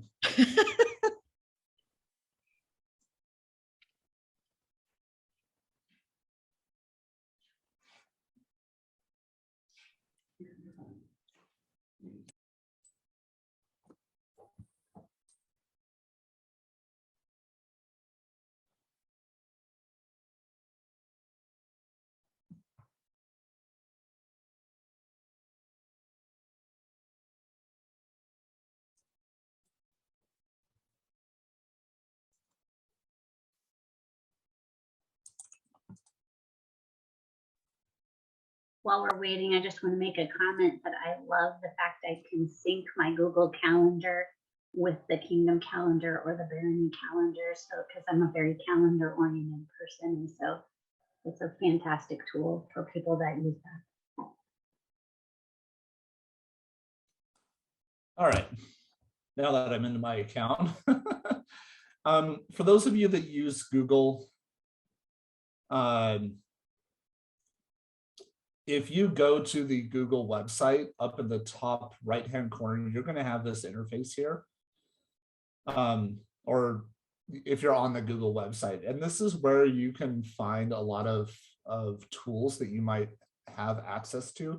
And keep in mind, all of the baronies and all of the shires and kingdom obviously have these same tools. Every barony Sorry, is on. can you push Control Plus, because it's like a 1-inch tall on my screen? Does that help? No. Zoom, can you on your browser? Make your view bigger. There we go. Does that help? Yes. Yeah. Thank Okay, you. hold on. I have a widescreen monitor, so it. He also All right, has so- younger eyes than I have. So if you guys up in this top corner, if you're logged into your account, or I'm sorry, the baronies all have these capabilities. Every barony has Google Suite. It's provided to the SCA because we are a nonprofit for free. So the tools that I'm going to talk about here are available for any email address. Also, every office has an email. The deputies may not. The Kingdom Web Minister's office has been largely leaving that up to the Kingdom officer if they want their deputy to have an email or not. Some do, some don't. If you're a deputy at either the baronial or Kingdom level, reach out to your superior, ask them, hey, I don't have an email address. Can I get one? We have no limit on the amount of email addresses that we can make. We can literally make 100,000 if we wanted to. Not that we would ever need that many, but we can make any number, and there's no charge for that or costs associated with that. And these accounts, you know, as was previously said, we want people to have officer emails for official communications. That way there is a paper trail. Joe or Lord Victor was right. It is important that people use these accounts. If you get locked out, honestly, it takes a couple seconds to reset a password. Like any of you that have reached out know that I'm within minutes, I'll usually have a password reset. It doesn't take that long, and all of the web ministers and Kingdom as well know how to do this. Now, if you don't have a baronial web minister, which a number of baronies don't, Kingdom does have access to those suites so that Kingdom can help reset passwords. And we have been training the local seneschals as well on how to do password resets because it's not a complex process. As far as email that go, that's about all we have. The next thing I was going to touch on is the calendar. Calendars, as Mindy said, are a wonderful way of keeping track of stuff. The Kingdom calendar has access, or there are multiple offices that have access to the Kingdom calendar to add and remove them. Right now, that responsibility falls mainly to the Seneschal's office. So event bids and things like that is being added by the Seneschal. Occasionally, they'll ask Web to do it. But since we no longer have the calendar office, the Seneschals have been doing that work. Totally why it's been messed up, just to make sure you guys know. We'll figure it out though. It's all a team effort. We're all trying here. One of the reasons that I bring up the calendar is the next thing that I'm going to move into is Google Meets. Right now we are on Zoom. I don't know how long the Kingdom is going to continue to have Zoom, but everybody has access to Google Meets. Google Meets is the Google version of Zoom. It's very easy to use. If you click on your tools and go to Meets, you'll get a screen like this. you can either make a new meeting or you can and you can enter a code or a nickname. So if you're having a monthly officer meeting, you can say, you know, officer meeting, and you can click on Google Meeting and it gives you a number of options. You can create a meeting for later, you can start one now, or you can schedule it in Google Calendar. This is a very powerful tool here because if you schedule it, it's going to open up a calendar or a tab on your calendar like this. You can set the date, the time. It makes the link for the meet automatically in the notification, and then you can add guests, and you can add any number of guests that you might want to invite to that meeting. So if you're like a baronial seneschal and you want to schedule an officers meeting every month, you can literally type in every officer email and it will send an email to that person, and it will also put it on their calendar as well. Loki, can you zoom this one? There are people who haven't seen this setup before. Okay, is that good? Better, thank you. Okay, so the stuff is pretty self-explanatory. The title of the meeting, when it is, the dates. If you click on this, it's going to give you a calendar, the time that it's going to run from and to, if it's going to repeat or if it's all day. You can add a location, like if it's at a physical place, you can add, you know, it's at this park or something like that. And then you can create a description. This is what we use for the Kingdom Calendar for events. So, but we leave out the Google Meet. And then once the meeting's been made, all you have to do is click save, and it will, like I said, it will add it to the email addresses of the people's calendars that you have invited, and it will add it to your calendar. And if you have it set up correctly, it'll also send you notifications. Does anybody have any questions about the calendar and meets? Yeah, I do. Okay. 2 questions. First one, is there an upper end limit on this version? And the second question is there an ability to record your meeting in it? So yes and no. And I'm just going to briefly comment on this. The upper end limit is 150 people per meeting. The recording feature requires an upgrade to an email account in order to do that. If you give me a second, I can find out. I think it's $3 a month per account. But if you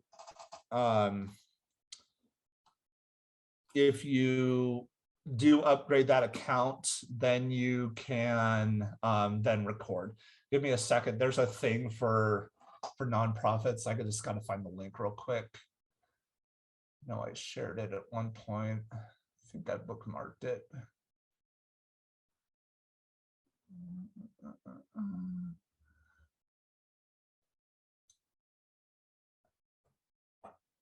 Here it is. Okay.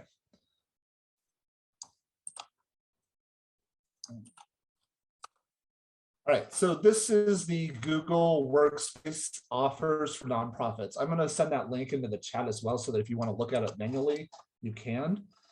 Right now, all of the baronies are on Google Workspace for nonprofits. This shows you everything that you get on that free version. I'll correct myself. It's 100 participants for a Google Meet. If you look at see more features here, it'll give you some drop down and it'll tell you what all stuff you get. So you can see that the meeting recordings saved to Google Drive, this is not available for Google Profits or Google for Nonprofits. You have to upgrade the account to a business standard account, and that's $3 a month per user per month. And with that upgrade, that's when you get the meeting save. You also get some moderation controls. And you also get, well, at the higher tiers, you get attendance tracking, but you can see the different things here. Now, keep in mind, like say you're a baron or you're a barony and you have a seneschal email, a web minister email, and we'll say a social media email. If you upgrade the Seneschal email, the Seneschal is the only one that gets those extra capabilities. So the Seneschal has to make that meeting. The web minister won't have that capability, and the social media won't have that capability. Now, if you upgrade the all three of them, then those three people will have those capabilities, and you'll be charged $9 a month instead of $3 a month. Does that make sense? That's clear. That's real good. Thank you. And there's other features by upgrading the individual accounts. For most of the groups, they're not going to be big deals. You get more storage per user for your Google Drive, which we're going to get into. I don't think that there's there's nothing for chat. I don't think that there's anything for calendar. Yeah. We don't have Classroom, or the basic has Classroom. If you go to business, you actually lose that. Most of the groups are not going to be using AppSheet. Yeah, so that's really it. But depending on your group, $3 a month isn't that expensive. And also, if you're looking at this versus, say, Zoom, I don't know what Zoom's costs are, but they might be quite a bit more for your group. Now, the other thing, and this is kind of outside of the Google for Nonprofits, one thing to keep in mind, because we are a nonprofit, we have access to something called, forgot the name. It's a thing that helps nonprofits. Mindy, do you remember the name? I was talking to you about it. No, but if I come up with it in the next few minutes, I'll jump in.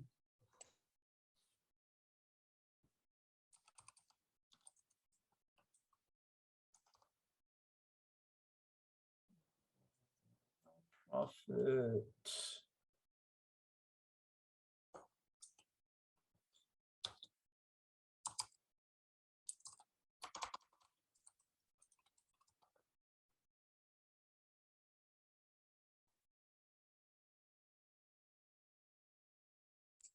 Probably one of those that as soon as you're done presenting, you'll remember it. We can go ahead and catch up at the end, probably. There's a website that the Kingdom is signed up for, where we can get discounts for certain products. I know at the Kingdom level, we like if you pay a small fee, you can get a 50% discount for Zoom for whatever level you're doing. I don't know if that's more cost effective.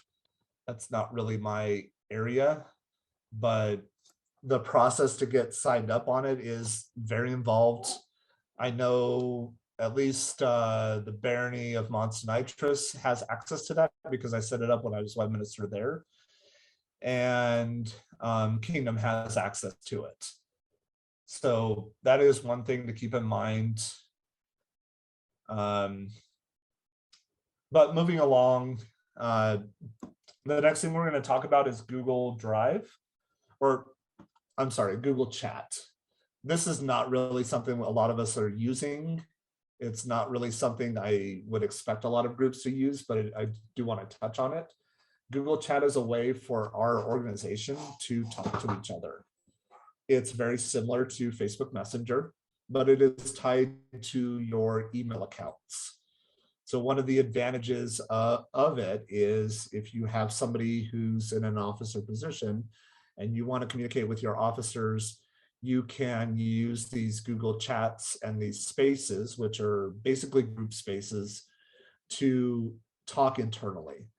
Now, as far as the Kingdom goes, these chats are internal per organization.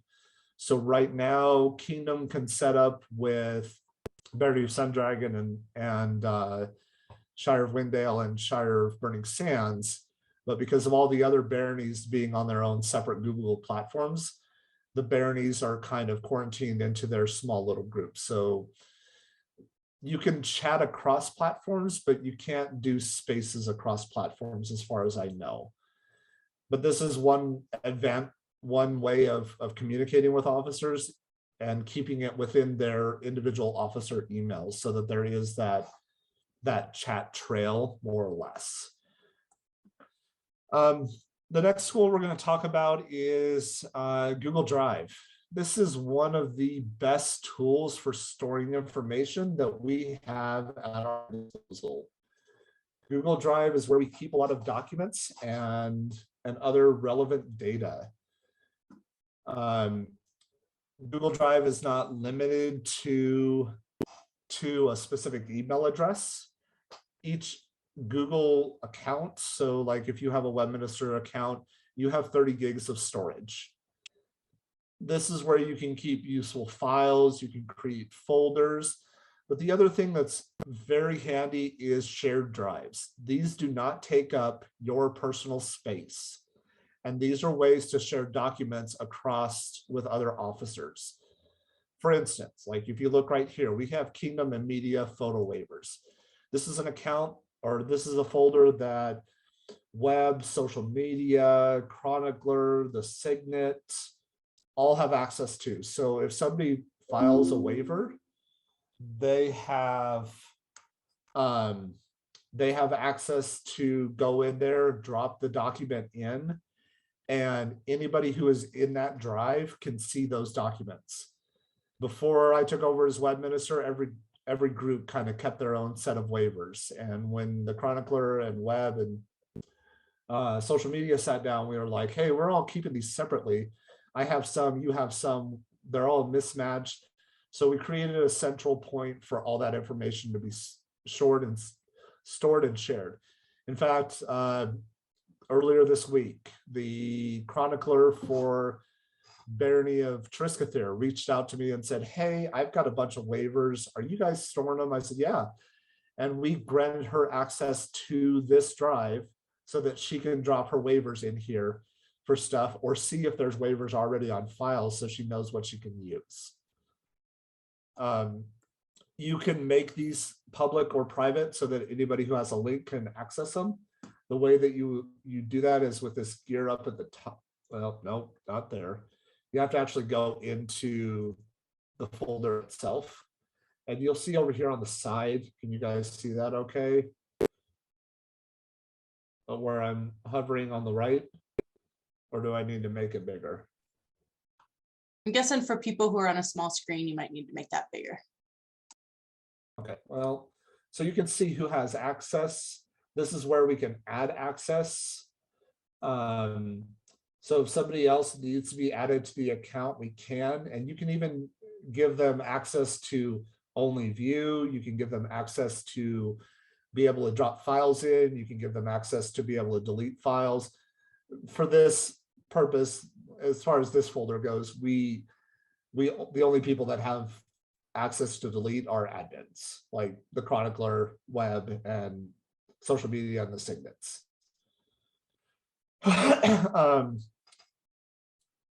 Shared drives are a tool that we have historically underused, and not a lot of people know about them.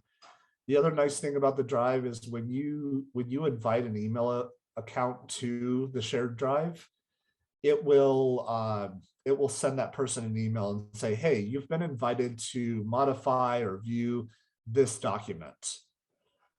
The Kingdom has been using Google Drives for a long time, longer than I've played. This is how we typically link all of our documents from onto the Kingdom website, so that if something needs to be updated, whoever it is that needs to update it, if it's say the Exchequer, they can update that document within their drive, and it doesn't break links back to the Kingdom website. Occasionally it happens, but it's not very often. Does anybody have any questions about Google Drive? All right, so the last thing that we're going to talk about is documents, sheets, and forms.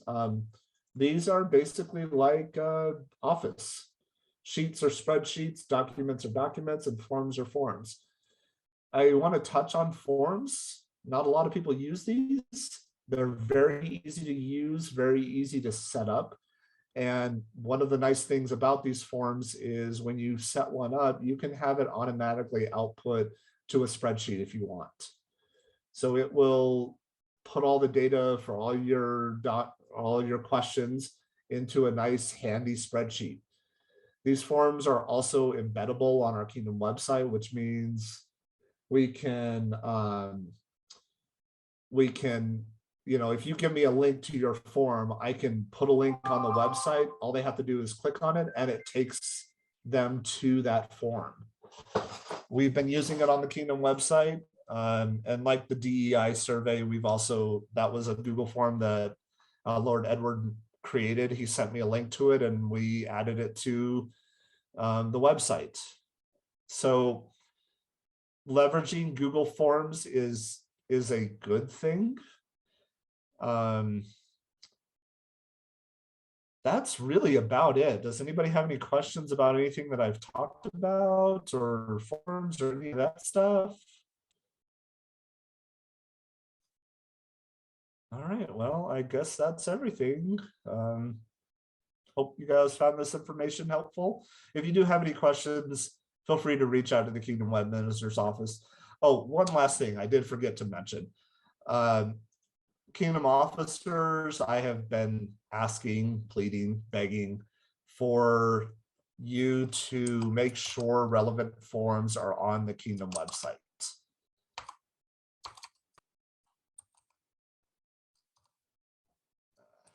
Let me just show you real quick. Oops, can't spell.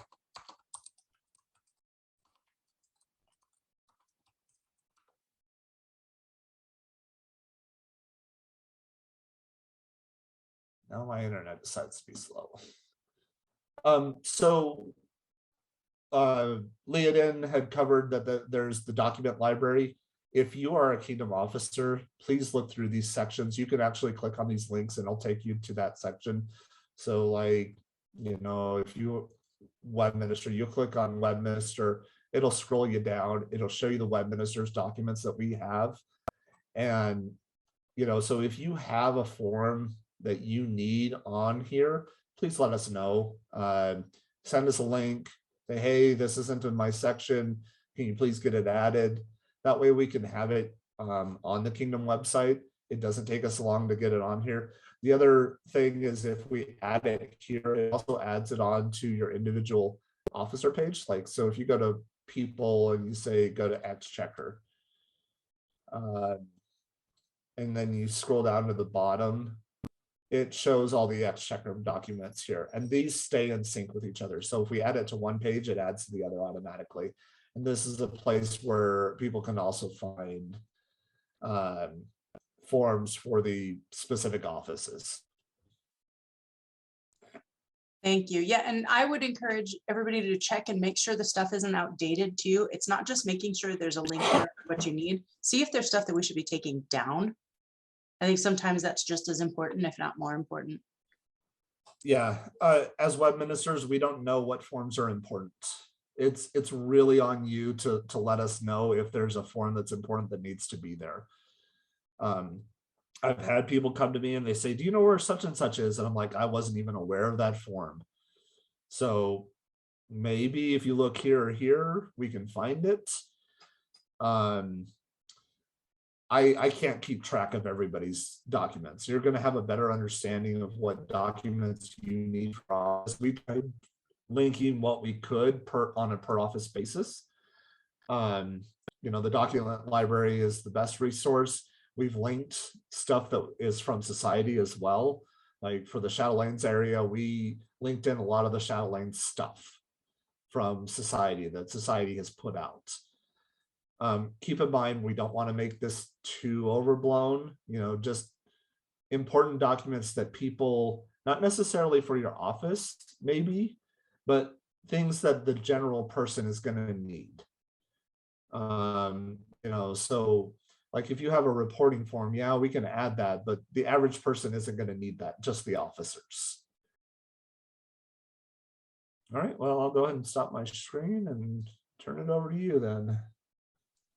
Thank you so much. Thank you both to you and to Leaden. This has been really, really great presentations and great information, very valuable. Thank you. I'm going to go ahead and get back to my last segment before we do our breakout sessions. And really this is about, kind of wanted to talk about really what our responsibilities are as officers and how we can do the best job at them, regardless of what office you hold. So I'm gonna make some assumptions and briefly go around the room about what people think their jobs are. So I'll describe what people think my job is as seneschal. And this is a part of my job, not gonna lie. The responsibility is to keep us legal, to make sure that the things we're doing don't put our organization at risk, to make sure that our rules are consistent, that people have access to them and can follow them, that type of thing. If you're speaking for the Arts and Sciences officer, the responsibility is to continue to ensure that the arts and sciences communities are robust and that people get to experience the arts and sciences world, right? Whether that's a competitive piece, whether that's just encouraging. We've got marshals who are out there to keep us safe, all of that. Chroniclers who are making sure that the information is out there in public and again, keeping us legal. Social media following along those same lines. Exchequers where the rule is to go ahead and keep things balanced and confirmed when it comes to the way we're spending our money and our finances. Here's the thing, all of those things are very, very important. But I'm gonna go out on a limb here and say that this is not the most important part of our job, especially looking at 2022 and going forward and the kind of environment that we're in right now. Yes, it is our responsibility to manage our individual spaces and to ensure that the special interests that belong to each of our groups continue to thrive. However, the way that this is really done is supporting our volunteers and creating our space for our replacements. So I will tell you, the very first job that I felt I had as seneschal, and what I would encourage you guys to consider too, the very, very first job is to find out who's going to do it after you. And part of the reason why that's so important is because every time we have someone leave an office, we have to go out and kind of reinvent the wheel with them, right? So we're putting out advertisements that is at least 2 months of advertisements when somebody leaves the office. So we're already creating a gap there. And we're trying to recruit people into that space unless we've already built a group of deputies. It doesn't always have to be one, where we've built what we call bench strength in corporate America. I don't know if we call it that everywhere else. Right in our world, we call it bench strength. And these are the people who could be tapped as potentially knowledgeable enough, experienced enough to be able to take over the office in the event that anything happens to you. We'll tell you another reason why this is incredibly important. So I promised that we'd get back to this warrant thing, right? And when a warrant expires and when people need to leave the office, that's what allows you the opportunity to do that, is by having trained people off the bat. So the very first thing you want to do is you want to train people who can take over in the event your life happens and needs to pull you away from the office. Because what we don't ever want to do is create a space that no one else can fill our shoes when we leave, and they have to completely reinvent the experience that goes along with managing the office. So I wanted to kind of put that out there as a critical piece today. And I wanted to make sure that this is a reminder of why and how we have the ability to walk away from a warrant, right? It's because you're getting people behind you to be able to support this office. I would also encourage you to do more than one. So I will just tell you my experience. In my taking over of this office and me finding my replacement, I had 3 people on the docket as possibilities to take over my office. And, you know, 2 of them were unable just because of other commitments. 1 was able and ended up moving away unexpectedly. And it meant going out there and finding yet another person. So even with a bench strength of 3, still had to go out and find a 4th. So here's the deal. Teach people how to do what you do. Do it as frequently as you possibly can. And I will ask another thing for encouraging volunteers. One of the things that's the most important, please don't make your job scary. I think one of the things that's really challenging with a lot of our roles, and I know that for the Seneschal space and for the Exchequer space, we make a lot of jokes about how impossible these jobs are. We make a lot of jokes about how hard they are, how intimidating they are. And I will tell you, there's some truth to the level of responsibility that comes with any kingdom officer job, right? Because again, you're looking at this space and you're thinking, man, I've got to run this whole thing and I've got to make sure it all keeps going. And that can be pretty intimidating. But here's the difference in a volunteer world. And this is the thing that I want to throw out there. In a business world, not gonna lie, I'm a manager, I know how this goes. People don't really care what my goals are as a manager, right? The people who work for me have their own goals. The people who work for the company kind of like, well, I'll do this thing that you're telling me that I have to do, but I'm not really, most people, even if they're engaged, are not particularly vested in making sure that the company's objectives are met, right? Unless or until it hits their pocketbook. In the SCA, we're in a different space entirely because, you know, the one thing we all have in common, 100% of us want this to work. 100% of us that are participating want to ensure that this continues and that we build and that we grow and that our opportunity to participate remains. That's where volunteer space is very, very different than the salary space. And people don't always have their heads wrapped around that, right? Now, what this also means though, we're not paying people. We're not paying people, which means that we don't get to be taskmasters. So there's the other flip side of that coin that gets a little bit challenging, right? You're not going in and meeting with somebody and saying, hey, you're not doing a very good job and this is going to affect your review and you're not going to make as much money at the end of the year if you don't pull it together, right? Or worse, hey, you're at risk for losing your job because you're not meeting your objectives. What kind of threat is that in a volunteer organization? I don't know about you, but I would get 2 other fingers, not these fingers. You would have other fingers if you came at me with that. I think that that's pretty common, right? So remembering, number one, we are all here because we love it, or we're not going to be here. So you've got support. It may not be the support you expect. It may not be the support in the way you would draw it or paint it or describe it, but you've got help. And so one of the things that I wanted to talk about in our officer spaces as we continue to move forward in 2022 is how we can work with these volunteers and the type of leadership that I think we can express in this group. One of the things that's particularly challenging is a lot of people, and this happens in the real world too, a lot of people might be really, really good at their job. They're not always really good at teaching other people how to do their job. Sometimes that's a gap. They're not always really good at encouraging people or leading people. Sometimes that's a gap. And so that's going to happen in this arena also, right? And we have our work cut out for us then trying to make sure that we're supporting our volunteers in a way that keeps them involved and keeps them excited to do the works that we've all been tasked to do to keep things going and keep things moving. Like I said, though, this is an investment of the heart, which actually means we usually get a deeper motivation and kind of a deeper level of engagement than we do at work, believe it or not.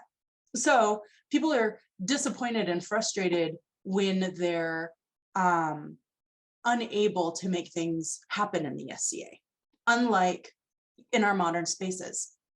Okay, so I wanted to kind of just talk about that and establish that we're in what I want to say is kind of a new, hopefully creating a new personality for our kingdom. I'm going to be very, very candid with all of you as officers. Many of you who I know personally have probably heard me say it before. We come from a world in this kingdom of deep, lasting, painful bureaucracy. It's a culture that we somehow created over the course of the last 20 years or so. We probably started off just dotting I's and crossing T's, and it turned into a hangman's noose, right? For a lot of people over the years, and it has become intimidating structurally. It makes people not want to do the office because, again, people want to do the arts. They don't want to document it. And so the same thing ends up happening then in our officer spaces, right? People want to do the office, but they don't want to have to follow 1,000 rules. Now, that doesn't mean ignore rules. That's not what I'm talking about here. But what I'm talking about is creating a space where we can negotiate and we can talk about things. And if there's something that's getting in the way, we can create a new way of doing stuff. We do not have to be married to the way it's always been done. We just don't, right? If that time isn't passed historically, that time is passed as of now, so saith I going forward, because I'm not married to the way it's always been done. And I'm hoping you guys will not also be married to the way it's always been done.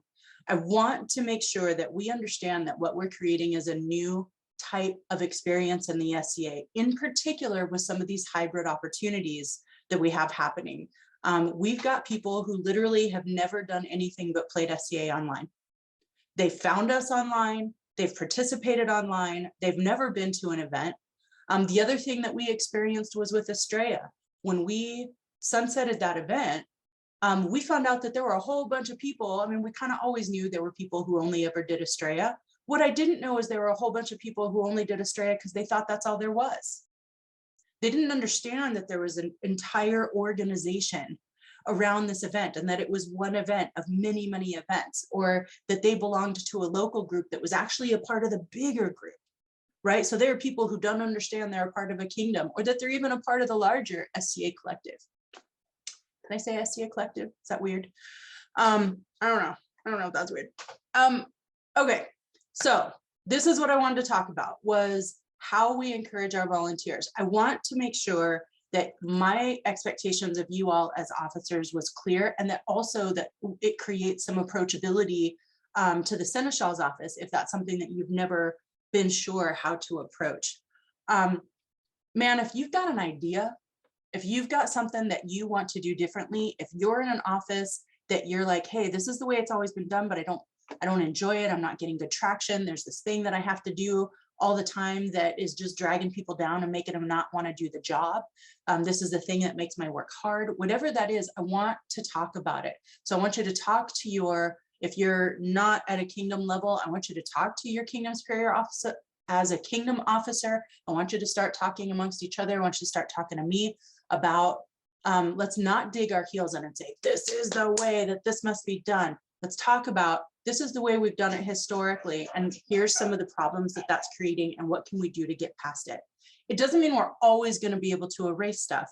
A lot of times we're managing a situation that has come down from corporate, right? We cannot be less stringent in any requirement than corporate. We can be more, and sometimes that's what's appropriate in the trade, right, for our region, but we can't be less. So real quickly, just to do a little bit of a check on the group. Is there anybody who has any questions or thoughts, kind of first blush? Is this a surprise? Is there something that you want to talk about in this kind of subject matter that we can address directly? Yeah, Juliana. So I want to bring up again this thing that Magdalene was talking about earlier about what's your advice on how to get at what might be problems in your community when your local officers may not be reporting that to you, or you don't find out until, you know, a year and a half later that it happened during your predecessor's time and you don't even know what to do with it now. Yeah. I would say at this point, one of the things that's tough is we have not created, and again, not to sound too corporate, but it's what I do, so sorry. We have not created a safe space for people to talk about things that are going wrong. We've again, part of that bureaucracy, and one of the problems with the bureaucratic environment is that there isn't room or space for something that goes squirrely or sideways, right? It becomes shameful. It becomes a reason to get in trouble. It becomes something that people want to hide or avoid. I will say that at this point, I realize that's something that you guys are all dealing with. We're all dealing with it. I've got stuff bubbling up that you would not, well, you would believe it because you've been essential. And it's just kind of, I don't know that it was necessarily hidden, but I think people don't always know what they're expected to do with it. right? Am I supposed to deal with, if I've got a couple people who aren't getting along, am I supposed to deal with that locally? I don't know. If I've got, you know, am I supposed to call the cops if there's something, if I hear about something, am I supposed to escalate? Like, what are my empowerments? And I think from a Seneschal breakout, that's definitely something that we're going to talk about in that session. And so there may be things that come up in that recorded area if we're not able to talk about it here. But I think that one of the most important things, we've got to not chase punitive action every time somebody breaks a rule. Bottom line, because that is the history of terror that we somehow evolved into over the years in this kingdom. I'm sorry, I don't mean to laugh, but that's like, it's legit. No, when someone says, oh, it's another Atenveldt jihad. Yeah, or you know, let's not have that anymore. And we get called Atenveldt. I'm not gonna lie. The rest of the SCA calls us Atenveldt. How shitty is that? Like, I'm sorry, that breaks my heart. For all the work that I didn't know that until, you know, relatively recently. I was like, what? Yeah, it doesn't take long. And so here's what it used to be. Now I will tell you, and this is some of the stuff that I was going to talk about in that sanction conversation, and I can kind of go over it briefly here because I think that might end up, you know, pretty important for us, even if you're not going to end up in that kind of next space with us. So Magdalene, before I kind of jump to that, did you have something to add? I just actually had a question regarding, do we need to always advertise our officer deputy positions? Or can we work it out with someone who says, yeah, I'd like to do that, and then add them? Because I don't want to exclude people. I don't want people to feel excluded, and I'm happy to advertise. It's just that does take a longer process and everything. And I'm okay with it. I just didn't know. The answer to that, so far as I understand, is no. So I think the only time that we are required to formally advertise for a position is in the event that we are a required formal warranted position. So each regional area has required officers that have to exist to keep it legal, right? So it's, you've got to have a seneschal, you've got to have an exchequer. If you have martial activities, you have to have a marshal. You have to have a chronicler, somebody to publish information. Those you need to advertise for before we just pop somebody in. And the emergency deputy. And the emergency deputy in those spaces. So if you are, and the reason why the emergency deputy has to be advertised for formally and why there needs to be a warrant is because in the event that I bail out, for example, Edward can be seneschal right now if he's warranted as emergency, right? So there's no like a delay or pause to that. But you could take on 100 deputies if you want to take on 100 deputies. And I would encourage you to advertise for it, but then you don't have to wait for that advertisement because you could take more than one, right? Okay. Yes. Yeah, Victor, did you have a question? Well, actually, as a more of a comment, regarding the waiver office, I've seen waivers only from one of the local groups since we tried to start back up again. Before then, it was only 2 or 3. So if you're doing something different, Floki, with waivers, we should sit down and chat. I don't mind giving you the old online stuff I have over in Google Docs, but I kind of wanted to make a comment to the seneschals of, if your guys are doing waivers and all that stuff at events and things, you should digitize them and make sure they go upstream. Don't care if you keep the copies, digitize them and send them upstream. We're not doing anything different as far as I know. Yeah, we more record it, what we get. Honestly, not to be rude, but that's your job. If you want to do it that way, let Web know. We'll get you or do the resources you need to get that online set up. Like, well, I'm not sure what you mean by online setup. I have a Google Drive, a Google account that they could be sending stuff to if they bothered to. I'll have to go back, I have to remind them again, though the seneschals all should know that if you get these things, that's what you're supposed to do. If you are doing something specific with waivers, we should talk offline. And no, I think what we're talking about is as we move to a roster waiver, and that is definitely something that we're going to be talking about as an evolution over the next probably few months. It's not something we've already done. Okay. So there isn't anything formal that has already changed. Right now, we're in status quo for the waiver experience, but the web minister doesn't have anything to do with that. Right, okay, and we had, with the contact tracing, that kind of added a new thing to things, so it's It probably did. a topic that needs some review for, what do we do down the road? Okay, That's we'll all. keep that in mind. Thank you.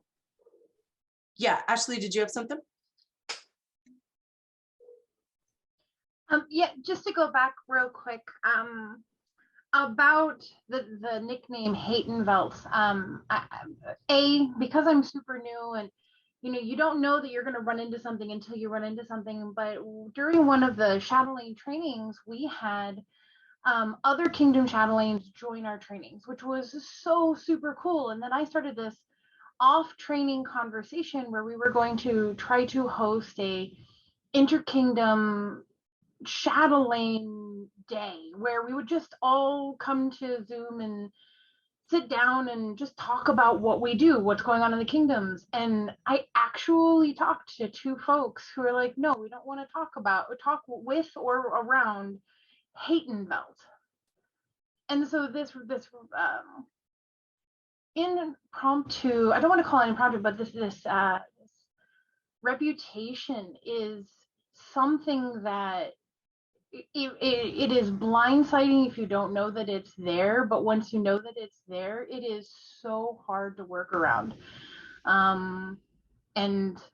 Boy, am I excited to try to show that it's a different reputation nowadays, because this is not it's hard to start conversations sometimes with other kingdoms when that's the reputation.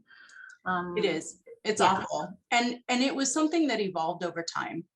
It's not something that, happened overnight. And so we're not going to erase it overnight, if ever. I mean, it may be one of those things that for years and years, we could be amazing for 20 years. And then one thing is going to blow up and people are going to be like, oh, there's Atenveldt. You know what I mean? Like that. Right. We may never, and the name kind of lends itself to it, unfortunately. But I will say that so talking about kind of sanctions and stuff. And also I have a quick interjection. I just want to say one of our breakout rooms has a little bit of a personal situation where they need to leave. So Floki is not going to be doing the web minister breakout session today. So I'm sure that he'll be able to contact all the people who are current web ministers to make sure that that happens again at some other time, but not today. Something mundane came up. Okay, thanks Floki for the announcement, by the way, and the presentation. I appreciate it. Okay, so talking about kind of how this reputation evolved, I think that again, it's just kind of a bureaucratic place. And one of the things that is tough is that we don't have really good ways to solve our problems. And so what happened is there was a lot of years where the solution was, and you guys will hear this all the time, it makes me crazy, go to the board, go to the board, go to the board of directors. I'm gonna write a letter to the board of directors. I'm gonna complain. Okay, I'm never gonna stop anybody from doing that, but let me tell you what.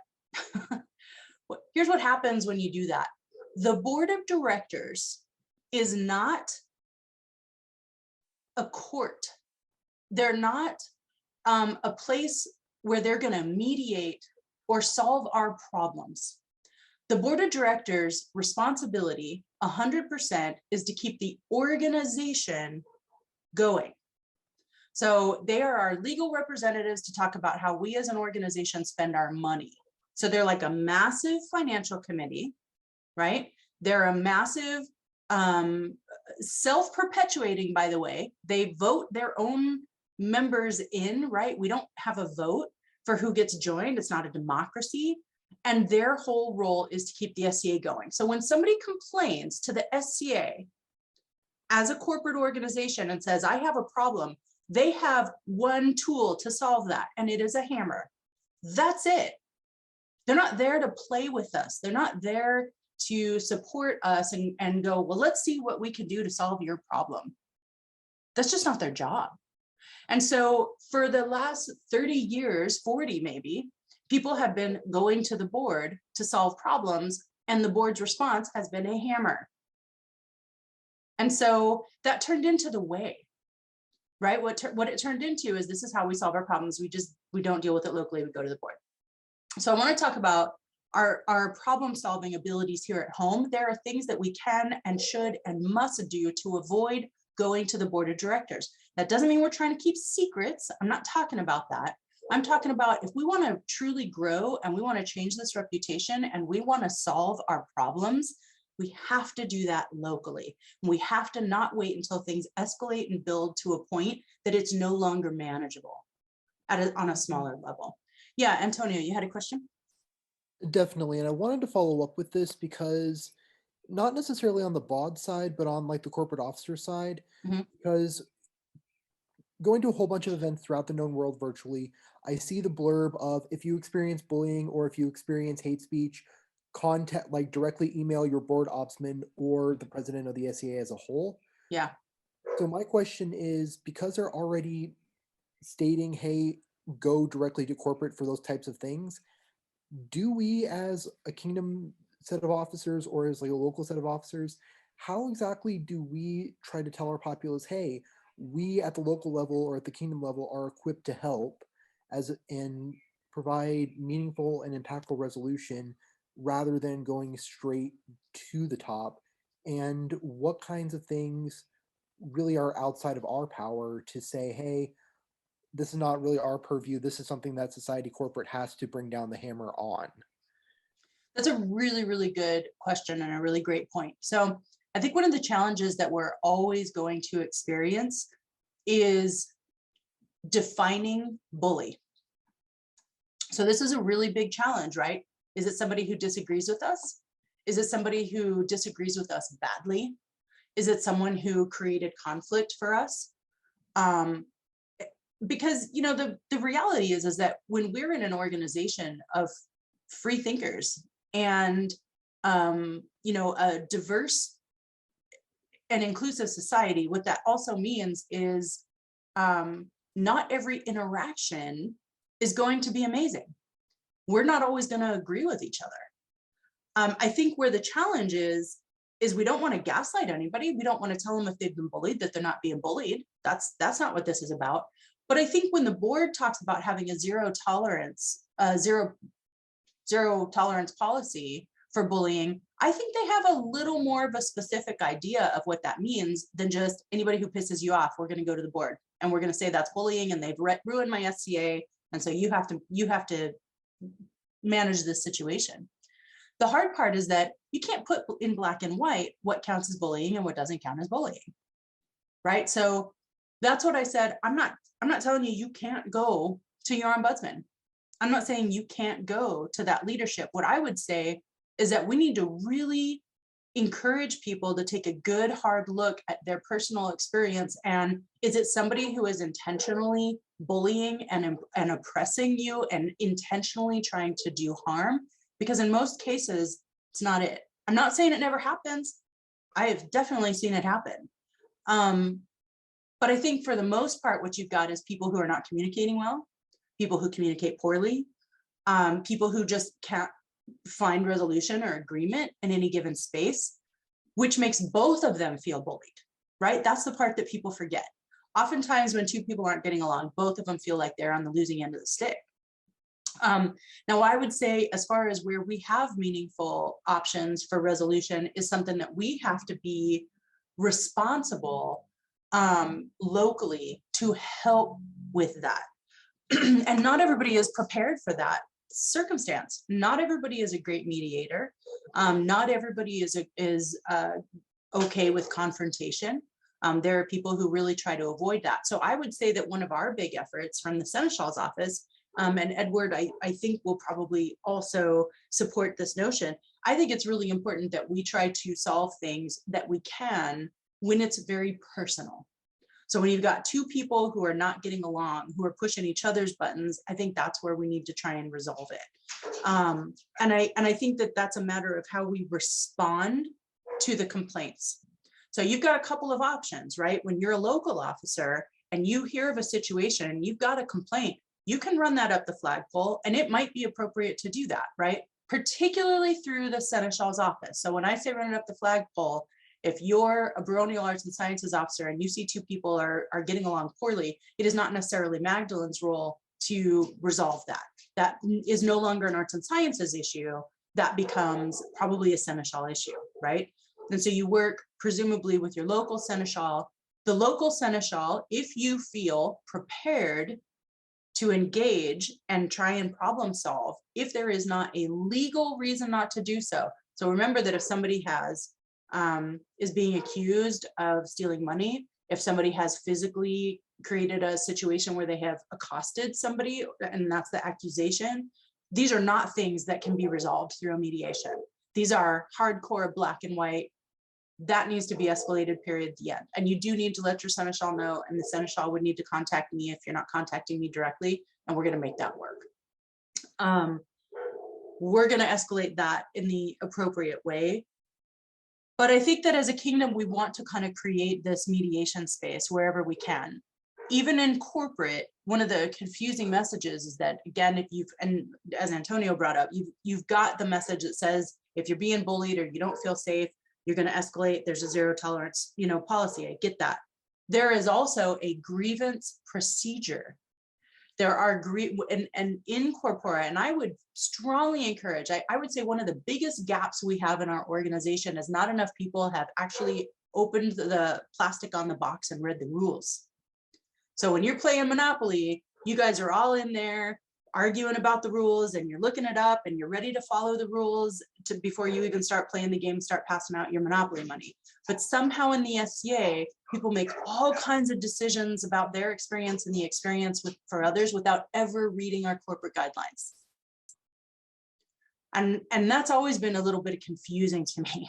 I would strongly encourage every officer and teach every newcomer to read our governing documents. It does include a grievance policy, and it is pretty step by step. And it talks about what's the first way to try and resolve this, and what are the steps that you should take before you escalate, and where you should escalate in the event you have to. So I would be interested in hearing, are there people who don't know where to find that stuff? Are there people who have read it? Did it make a difference? Don't read it because I would love to talk a little bit about that if anybody has an opinion.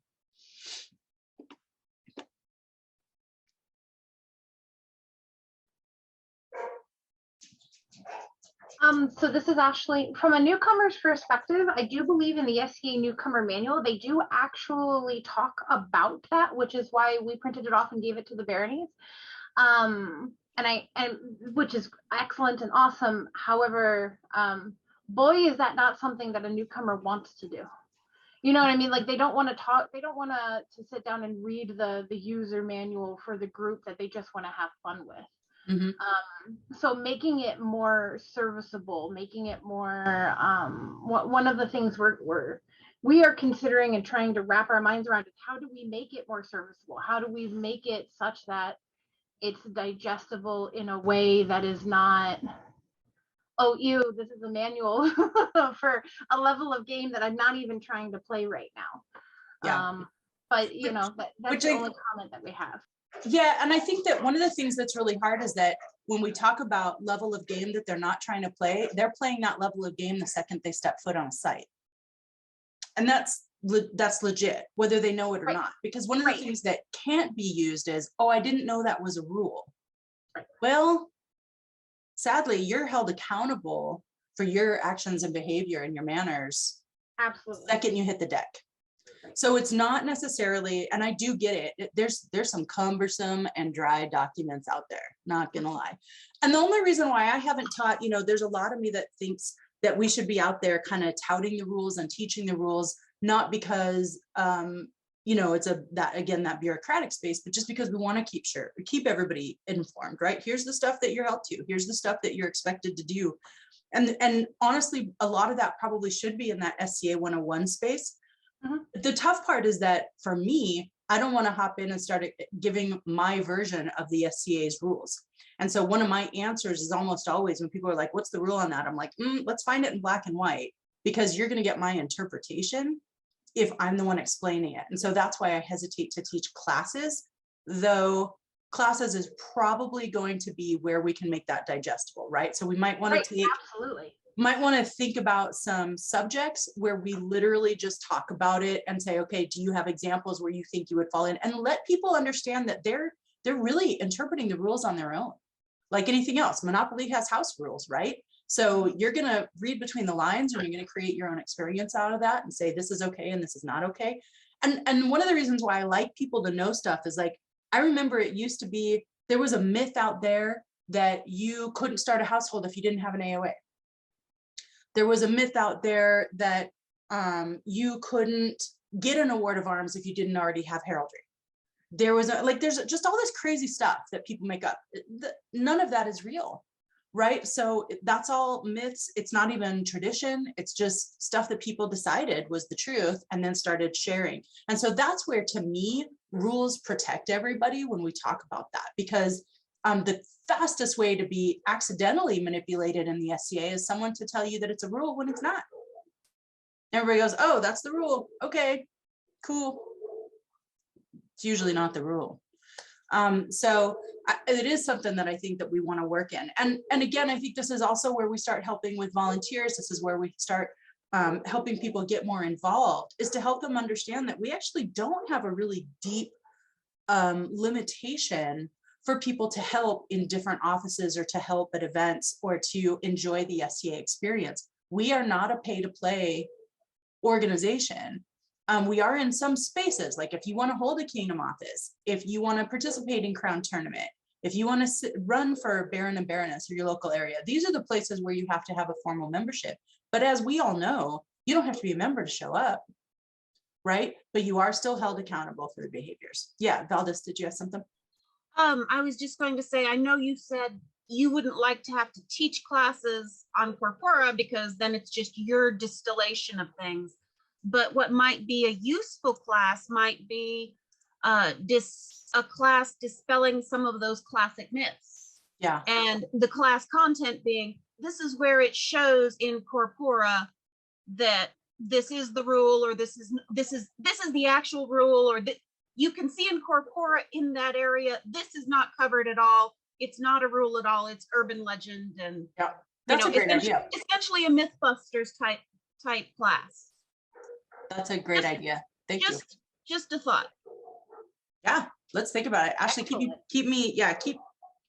let me forget that one. Let's do that. Yeah, no, absolutely. That's an excellent thought. And I just wanted to highlight that I think you really hit the key by saying, and you're so eloquent in your speech, of whether they know it or not, right? When newcomers come to us, the first thing that in their mind, I'm sure they're viewing is, oh, I'm just putting my toe in the water. I'm not playing at that game, right? They don't have that view, even though it is their view. And boy, dispelling that would be excellent. But yeah, I've got a note. We'll talk about it. Well, I think that will help. And I think that will help with some of the approachability for some of our offices too, right? Like in some of our autocrating and some of these things. While I do encourage people to have some experience under their belt before committing to some of these long-term offices, part of our ability to continue to do that is also to make sure that we're not building an office that someone can't inherit, right? We want to make sure that we're doing things that are going to make it easier for the next people and easier, not harder and harder. And so these are all the places where we need to start considering our, for lack of a better, again, gosh, I'm sorry to lean on this corporate stuff. No, sorry, not sorry. It's what I know how to do. We all have a brand, right? Our kingdom has a brand. Our local areas have a brand. There's reputations, just replace brand with reputation, right? This is, and people think that we can't control our own reputations, and we absolutely can. Now, we can't force people to think something differently of us, but if we think that we're being, if the most important thing about us is that we're fair and we're approachable and we're all these things, and that's not what's coming across, we have our work cut out for us. There are the things that we have to do, we must do, where we can create that impression in really particular and specific ways. I do think some of these, you're right, that some of these myths and some of these places and some of the language, the bullying, the corporate, and actually another thing Antonio mentioned that's really, I think a really valid piece too, is there is a difference between the board of directors and corporate officers. And I think that a lot of times people are under the impression that the board is made up of the corporate officers, and they're really different bodies. So you got the board of directors, that's the mundane side, and the corporate officers are the game side. So they're the people that we report up to in the long haul. And corporate officers are not necessarily the highest authority in the world, but for the most part, we're going to deal with an officer well before we're dealing with the board. Because what all of those officers do is they're responsible for their corner of the world, right? So we've got a society level marshal that's responsible for martial activities in the SCA. We have an SCA Seneschal, we have SCA Arts and Sciences officers, we have SCA chroniclers and social media and all of these things. I would say that most of the problems that we run into, if you can't deal with it locally, this is the kind of stuff that you want to report up so that we can continue to get to that larger space. And these corporate officers have a more maybe holistic view of what's been happening across the SCA and whether this is a trend, that's something that we can all solve together, or whether this is a local regional issue that maybe that particular area needs help and they can give us some guidance. I know that I work with the SCA Seneschal on a pretty regular basis, hearing from her. And, you know, a lot of the conversation that she encourages is that we kind of bounce things back and ask a lot of questions before we just escalate. And I think that happens in every space, every world, right? How do we locally do a little bit more probing and kind of try and understand a little bit more about what's happening? I think Magdalene shared a story. If you're not in chat, Magdalene, do you mind me just kind of sharing this piece that you shared in chat? Go for it. Okay, so when Magdalene was Baroness of Tariskathir, there was basically rumor or conjecture or added to a casual phrase that she might have made. I shouldn't say we all, there are some people who are very sweet and pleasant all the time. Most of us have a snarky side. Most of us have every once in a while been flippant, not me, obviously, but you know, other people. And I think that we all say things that can either be misinterpreted or is just heat of the moment. And we say it and we're past it and we're like, okay, never mind, that wasn't fair, blah, I'm fine. But nobody ever gets to experience the introspection where you say, okay, I wasn't being fair and I've changed my mind and I'm going to be better about this. That people don't experience that. They walk away hearing whatever comment you made, right? And so one of the things that she experienced was a rumor that she hated a particular area in her group that she was responsible for. She supposedly hated a college, and that actually ended up going to a mediation space. And ultimately in the long haul, while there was misunderstanding, the resolution meant, you know, again, the folks in St. Felix who were frustrated and upset by this, understanding that it was taken out of context, but also Magdalene being able to own her own situation and say, you know, it may have been out of context. This is what I said. This is where I was coming from, and her owning her part in that.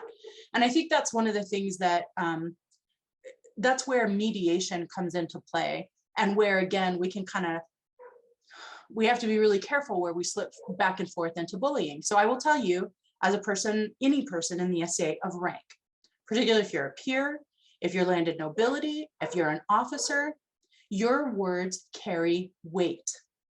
The things that we say appear to be punching down because we're placed in kind of on high for somebody who is new or less experienced or hasn't achieved these levels of involvement, right?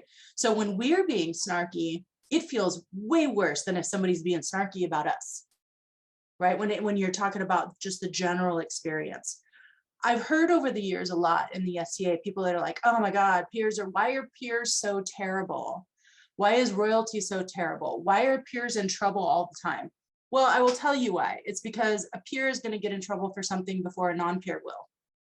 Because peers are held to a higher standard, not only by the people that they're interacting with, but also by their own brethren and by corporate. They're also under a microscope.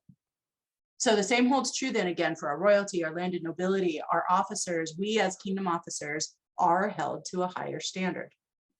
And that's something that can be really challenging because we all want to go out and just play like everybody else. You ain't everybody else.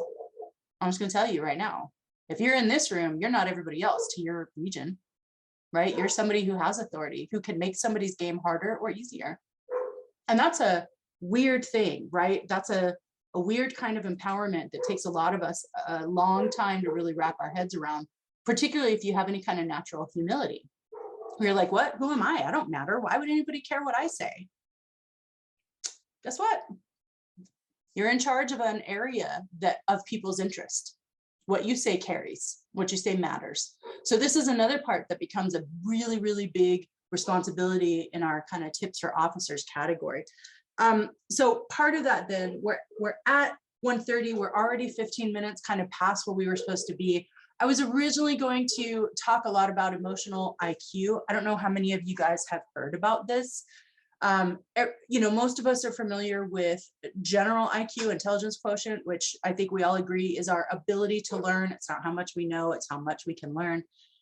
Emotional IQ is the same way, right? So emotional intelligence is really about being able to take cues from people, understanding what they're experiencing, understanding how we're impacting their experience, and being careful with the things that we do and we say, in ways that are way beyond maybe what you would expect to have to do. Because we don't have time to talk about it now, I'm going to encourage all of you, and I mean strongly, strongly encourage, for you guys to look up emotional intelligence. There's a lot of kind of get to know yourself quizzes out there. If you haven't done this before, I would encourage you to. And it kind of can talk about not only maybe where you have some gaps in your emotional IQ, but how you can kind of solve those gaps. So I'll give you my specifics. I am very empathetic as a person. I am not sympathetic as a person. And I know that there are people who don't really understand what that difference is. It is easy for me to see that someone is sad and for me to feel for them, to feel sad with them, to feel sad for them. I don't usually feel sorry for people. And I kind of need to probably be more sympathetic just in general for people to believe that I am empathizing with them, right? And so it's like, hey, I understand you're sad. I want to help. Do I have to? I don't feel bad for people because I don't know why. I'm just not built that way. So there's places for me to do work, right? To understand just my own gaps in my communication. It doesn't do me. I'm learning. Some of you who are my friends who are with me on Facebook, I'm learning that people maybe do want to hear from me in a more individual way. That was something that I just never thought that before. I'm always like, oh, I keep up with people and I make sure they're okay because I'm observing that they're okay. And I've only recently really wrapped my head around the idea that I need to check in with my people. I need to actually ask them how they're doing. I need to have these conversations with them. And so that's something that not all of us are great at, right? And I would say, again, as an officer, that's something we want to be better at. We want to be better at all of these things that show people that we are involved, that we care about what's happening with them, that we care about their office, that we understand our spaces and our responsibilities to make sure that they're getting what they need and that they're having a good time and that we're helping them grow in their office, right? So that is my challenge to all of you, emotional intelligence. I encourage you to go dig around and play in it. It's also one of those things that can help you in other places. It can help you at work. It can help you in your home life. It can help you in all kinds of stuff. So at some point, maybe we'll do another session that's just specifically that, or we'll just talk about guiding through that. I want to make sure that everybody has time to take a break before their breakouts. I've probably already blown that up. Yes, I have. It is 1:30. So any last minute questions, we'll take a quick 15-minute break before everybody heads to their breakouts. And again, you are not under any obligation. If your officer space is not one of the places that has a breakout, you're not under any obligation to join, but you are also welcome to join other spaces to the best of my knowledge. Yeah, our schedule has us starting breakouts in an hour. In when? In 1 hour from now. Oh, so I'm not late. How did I not make us late? I totally Because I think we had a wrong. plan for like lunch for a while. Yeah, we got a lunch break. I think I did make space for lunch. Whew, I'm not the dumbest ass on the planet. Check me out. Everybody gets lunch. That's super cool. But that does mean I'm going to abuse your time then for about another 5-10 minutes. So the way I'm going to go ahead and abuse your time is let's talk about these breakout sessions. Let's see who's on deck for breakouts. I am looking at Mistress Magdalene intends to have an arts and sciences breakout. So I would say that if you are a deputy of any kind, if you are on a baronial level officer for the arts, I would encourage you to attend that. Exchequer and or Regalia is going to meet with Her Excellency Leaden. Yes. So she's got the space again. Floki is not doing the web minister, so you'll be able to catch up some other time. Seneschals, that's me. I would encourage you to join. I will tell you, in all fairness, we're probably going to talk a little bit more about the same, just some of the stuff that we hadn't had a chance to talk about because we legally need to know how to do some of these things. So we're going to dive into that a little bit more. Ivor is going to manage the social media space. So if you are a social media officer right now, jump into that breakout session. If you are in none of those places, again, you are going to be free to go, or you are completely welcome to join one of these other groups. Does anybody, and I actually shouldn't speak for that, is there any officer who prefers that it just be their people? I would say that Chronicler is going to go ahead and join social media because I think they're all interconnected, and I'd like to at least, put a blurb out there because I don't see any of my other chroniclers on this. So at least if social media and Chronicler are in sync, that'll help, because we are actually missing several Chronicler office spaces that should be held, like Tournament Illuminated Liaison, Kingdom Historian, and right now we're kind of having to fill that gap. So. Okay.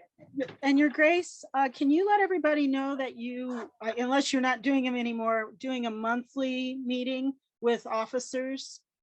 Yeah, I will make sure to remind everybody of that. Thank you. So we have a Kingdom Officer page where if you are a formal Kingdom Officer, we have an opportunity to talk about stuff there, but I do try to meet for what I'm calling open office hours every month, which is basically if you've got stuff that you need to talk about, it is not just my space to talk to me, it is also collaborating with the other officers. We all need to work with each other. So I wanted to make sure that I'm clear about that. I know some of you have heard about it. I was originally trying to do one a month where it was with the Kingdom officers, one a month with all of my baronial and local group seneschals, another one where it's the Kingdom Financial Committee, and another one that was open to the populace. So far, we've successfully accomplished a couple of them with just the Kingdom level officers, a few deputies here and there. So I may rework these because I'm just not sure they're getting the traction that they should, but maybe we're just not creating the right agendas for people to, or the right objectives. So we will keep going, but just so you know, there are open office hours. We'll keep working on that. Did you have something, Antonio? I did. Are you guys still planning on having the 30-minute session before the breakouts of, hey, here's all the things that are currently open? Yeah, when we get back together after lunch, there was 30 minutes to talk about warrants and open positions. Oh, yes, obviously. Why wouldn't we be talking about that? Yes, we can do that. I'm sorry, for whatever reason, I did not have that on my list, but we'll certainly do that. Awesome. Okay, so that means everybody coming back here at, I want to give everybody real lunchtime. So everybody's still okay then if we come back at 2:30 and then spend 30 minutes talking about the openings? Is there anybody who wanted more than an hour with their people? Would 3 be okay to start your breakouts? That's good. I was hoping to start at 2:30. That's what I told my group. Okay. I mean, do you think it's going to take 30 minutes to talk about open positions? No, warrants? probably not. Probably not. So can we do 2:15 and? Yeah. Okay, thank you. Yeah. You did have a question in chat of whether is there going to be a breakout for youth officers from Lady Dawn Greenwell? Unless it was scheduled originally by the Kingdom level officer, that's it. There's not an intention to do that at this time. Duchess Michelle, I only have 2 people, so I was just going to do a Google Meet, so I didn't request one. So we are meeting. It's just. Oh, okay, cool. Yeah, let them know then if you want to share that. That's great. Thank you. Yeah. Thank you. Okay, so we'll be back here 2:15. We'll talk about open offices and then break out at 2:30.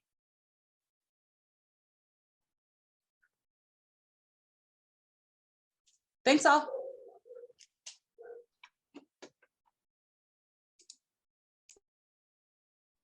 Thank you. is back. Most everyone is back. I don't know. But we'll give everybody a couple minutes. As promised, I wanted to talk about Rufus would like to talk about these issues. Hey, bro, give me a minute. Just a minute. I don't get a minute.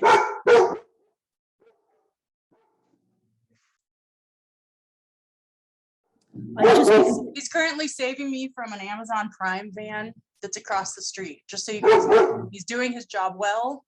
I feel very safe. Rufus, yeah, relax. His dad's not here to gather him up right now, so he is in our company. I hope you guys are good with that. Okay, so officer positions that are open right now.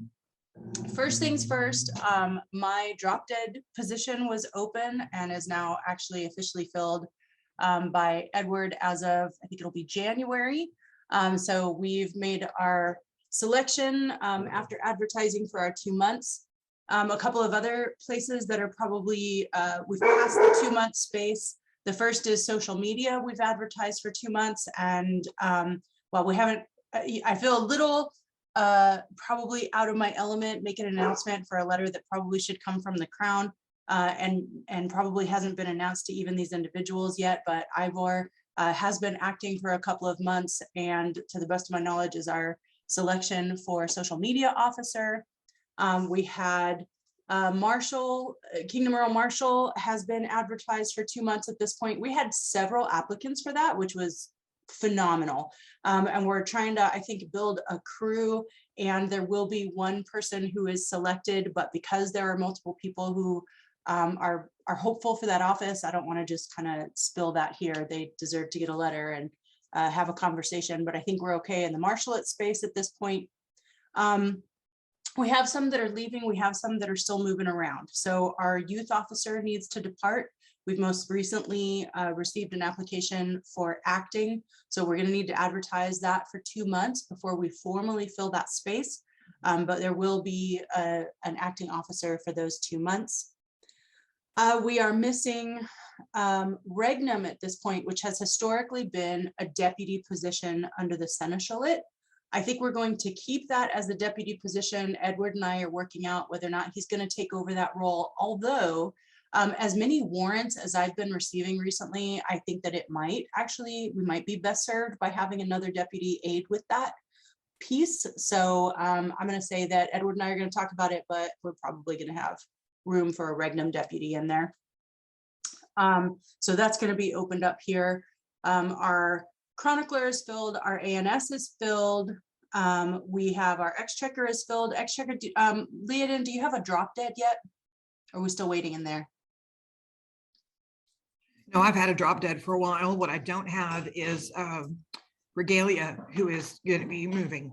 Yeah, so Regalia has changed hands. And I think our current Kingdom Regalia officer, I don't know that she's going to be moving, but I think she's going to be taking on the seneschal role in her barony. Yes. Yeah. So moving roles. So we are going to have a Regalia spot open. And I think that that's going to be probably pretty soon. We have our Chatelaine position is open, and I believe, Fergie, are you drop dead on that? So we've got the drop dead space full. No, he's like, no, hell no. So the Chatelaine position is open? Would the drop dead Chatelaine position then be considered open for you? Oh no, actually my other deputy is Randy.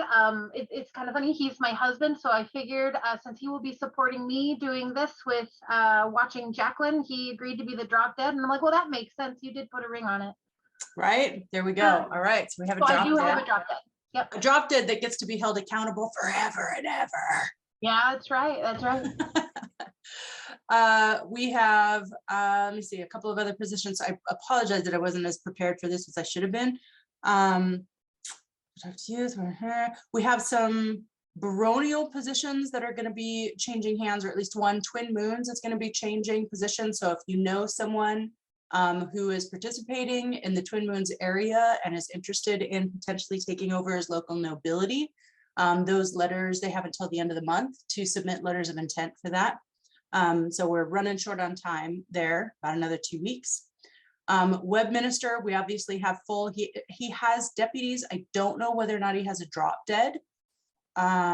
But we could probably find that out pretty soon. I think he might. I think Rose might be his drop dead. Any other positions that you can think of that we might have? Did KRA get filled, or I know I saw it advertised? Right. Well, Kingdom Royal Archer, so that actually is one that was advertised. We did have applicants and the Crowns have made a decision. The person has not received their letter yet. Okay, thank you. So that is going to be full. And that one, just so you guys know, is a little bit different. That's exclusively the Crown prerogative. The rest of ours, at least on a kingdom level, there's also a corporate party that needs to agree. So we're not able to just kind of be like, oh, you volunteered, great, thanks, sign up here and be done with that. There is some additional agreement that we need to get at other levels.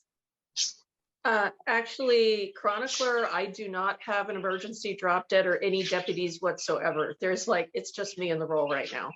So if you know anybody who wants to be a deputy Kingdom Chronicler, please point them my direction. I've had the ad up for God ever since I started. So right, a few months then at least. And I think Chronicler, I'm going to guess that Chronicler has historically been a little bit intimidating.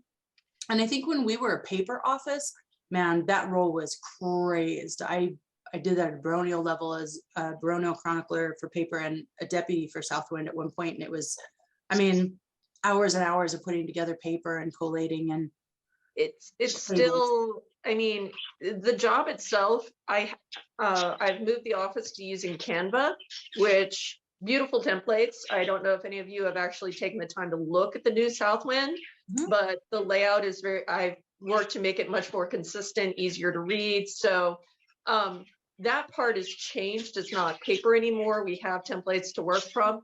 That being said, it's still hours and hours of, you know, putting it together, editing it, making sure it looks good and reads correct. So there's still that, but I've tried to simplify a lot of those requirements. There are other requirements that I think we are missing at the baronial level that we can talk about, I guess, together. We have a lot of baronies with gaps. That much I will say. And when I hadn't talked really particular to this audience, because generally speaking, this audience is already involved in one office or another. So I don't know how to get that word out that we really need help in our local spaces. But I would say that just about every office has a gap, or one or more gaps at the baronial level where we're flat out just missing officers. So that's a difficult place to help. Because the decision to fill that office is, while the Kingdom office needs to support that, it's also up to the local nobility to make sure that they are selecting people and advertising. So we'll do what we can to get that, the word out there. Antonio, did you have a question? Yes, I was wondering if the Kingdom Minister of the Lists and Rolls position has been filled. Thank you. That's the other one. Okay, so no, it has not. And I wanted to explain the Minister of the Lists and Rolls position and how that's changing slightly. Historically, and this has gone in and out of fashion over the years. So some of you who have been around a long time have seen this in 2 jobs and seen it as 1 job. So here's the deal. Rolls officer maintains a list of all the authorized fighters and is a deputy under the marshal that is a warranted office. And the skill that's needed for that is database management. So you got to be able to kind of retrieve a bunch of that data, log the data, share it as needed. The list officer is another deputy under the marshal, but is not required to be warranted. And this is the person who literally runs the tournaments. These are not always the same skill. Right. So historically, what we've done is had 2 offices, and then we merged it into 1 office just because, you know, it seemed like maybe there wasn't a volume of work that was required maybe to fill an entire office. I am back in the world of splitting this into 2 offices because I think that there are plenty of people who are interested in running a list that don't want to manage a database, and people who are fine with the database who wouldn't know the first thing about running a tournament. So we are changing the rules. I'm in the process of that. We're going to rewrite these 2 jobs and republish them as open positions, 2 separate open positions. Honestly, the delay in that has been me. So I just need to write those jobs. But we are looking for volunteers who are ready to handle it now. So yeah. So as a follow-up question to that, and I know this isn't a thing that is going to be, or I'm just trying to figure out how to word what I'm going to say here. So for all of the people that have been authorized or like newly authorized within one of the different fighting disciplines who have gotten their paper temporary things, but that 60-day window is about to expire, I know, at least for my personal case, it was told to me that the Kingdom Rapier Marshal had put my name on the list and rolls, but I don't have a card. I know most people who are actively fencing in my barony do not have a card. And so we're just presuming that Master Richard will be on any kingdom level fencing tournament so he can personally vouch for us. And that is literally what we have been told to do, is just the marshal that authorized you, if he's there, you can fight. If not, no. So how do we? I would say that there's a lot of room to, I mean, hopefully nobody's going to be a super hard ass about this, if I'm just candid about it. We know that we are not issuing paper cards at this time. We don't even have paper cards to issue, and we didn't have this roles officer. So we're just going to have to be cool about it, if I'm honest. Like, we got to not be jerks, and we got to make sure that people are able to participate. We're going to do our level best to make sure that that's happening. Our marshals are going to do their level best to make sure that that's happening, and we should be able to update roles hopefully anytime. But whether or not you have a card, I mean, really, it's at this point at the marshal's discretion at any given event to allow you to participate or not. I think you have a good story to tell when you're in these situations. And I think we can presume that most people are going to be honest about this from that safety perspective. Like, hey, when did you authorize? Who did you authorize under? Which forms did you authorize under? And be able to kind of work that out, unless or until we get that roles. Now, the cool thing about the roles is that it's another one that's going to be kind of like our roster warrant. It's going to be one of those where you can pull it up on your phone, just like you can your membership. So that's where we're headed with it. Partially because honestly, the paper cards have always been a little bit of a struggle, and people will forget their wallet before they forget their phone. It's just like reality in this day and age. So we're going to do our best to make this as easy as possible. And I apologize. Thank you, though, for bringing that one up. I think that was the last little bit that we need to fill. Okay, breakout rooms. Everybody ready? So just a quick note on breakout rooms. I'll start them up. I'll make the Kingdom Officer host.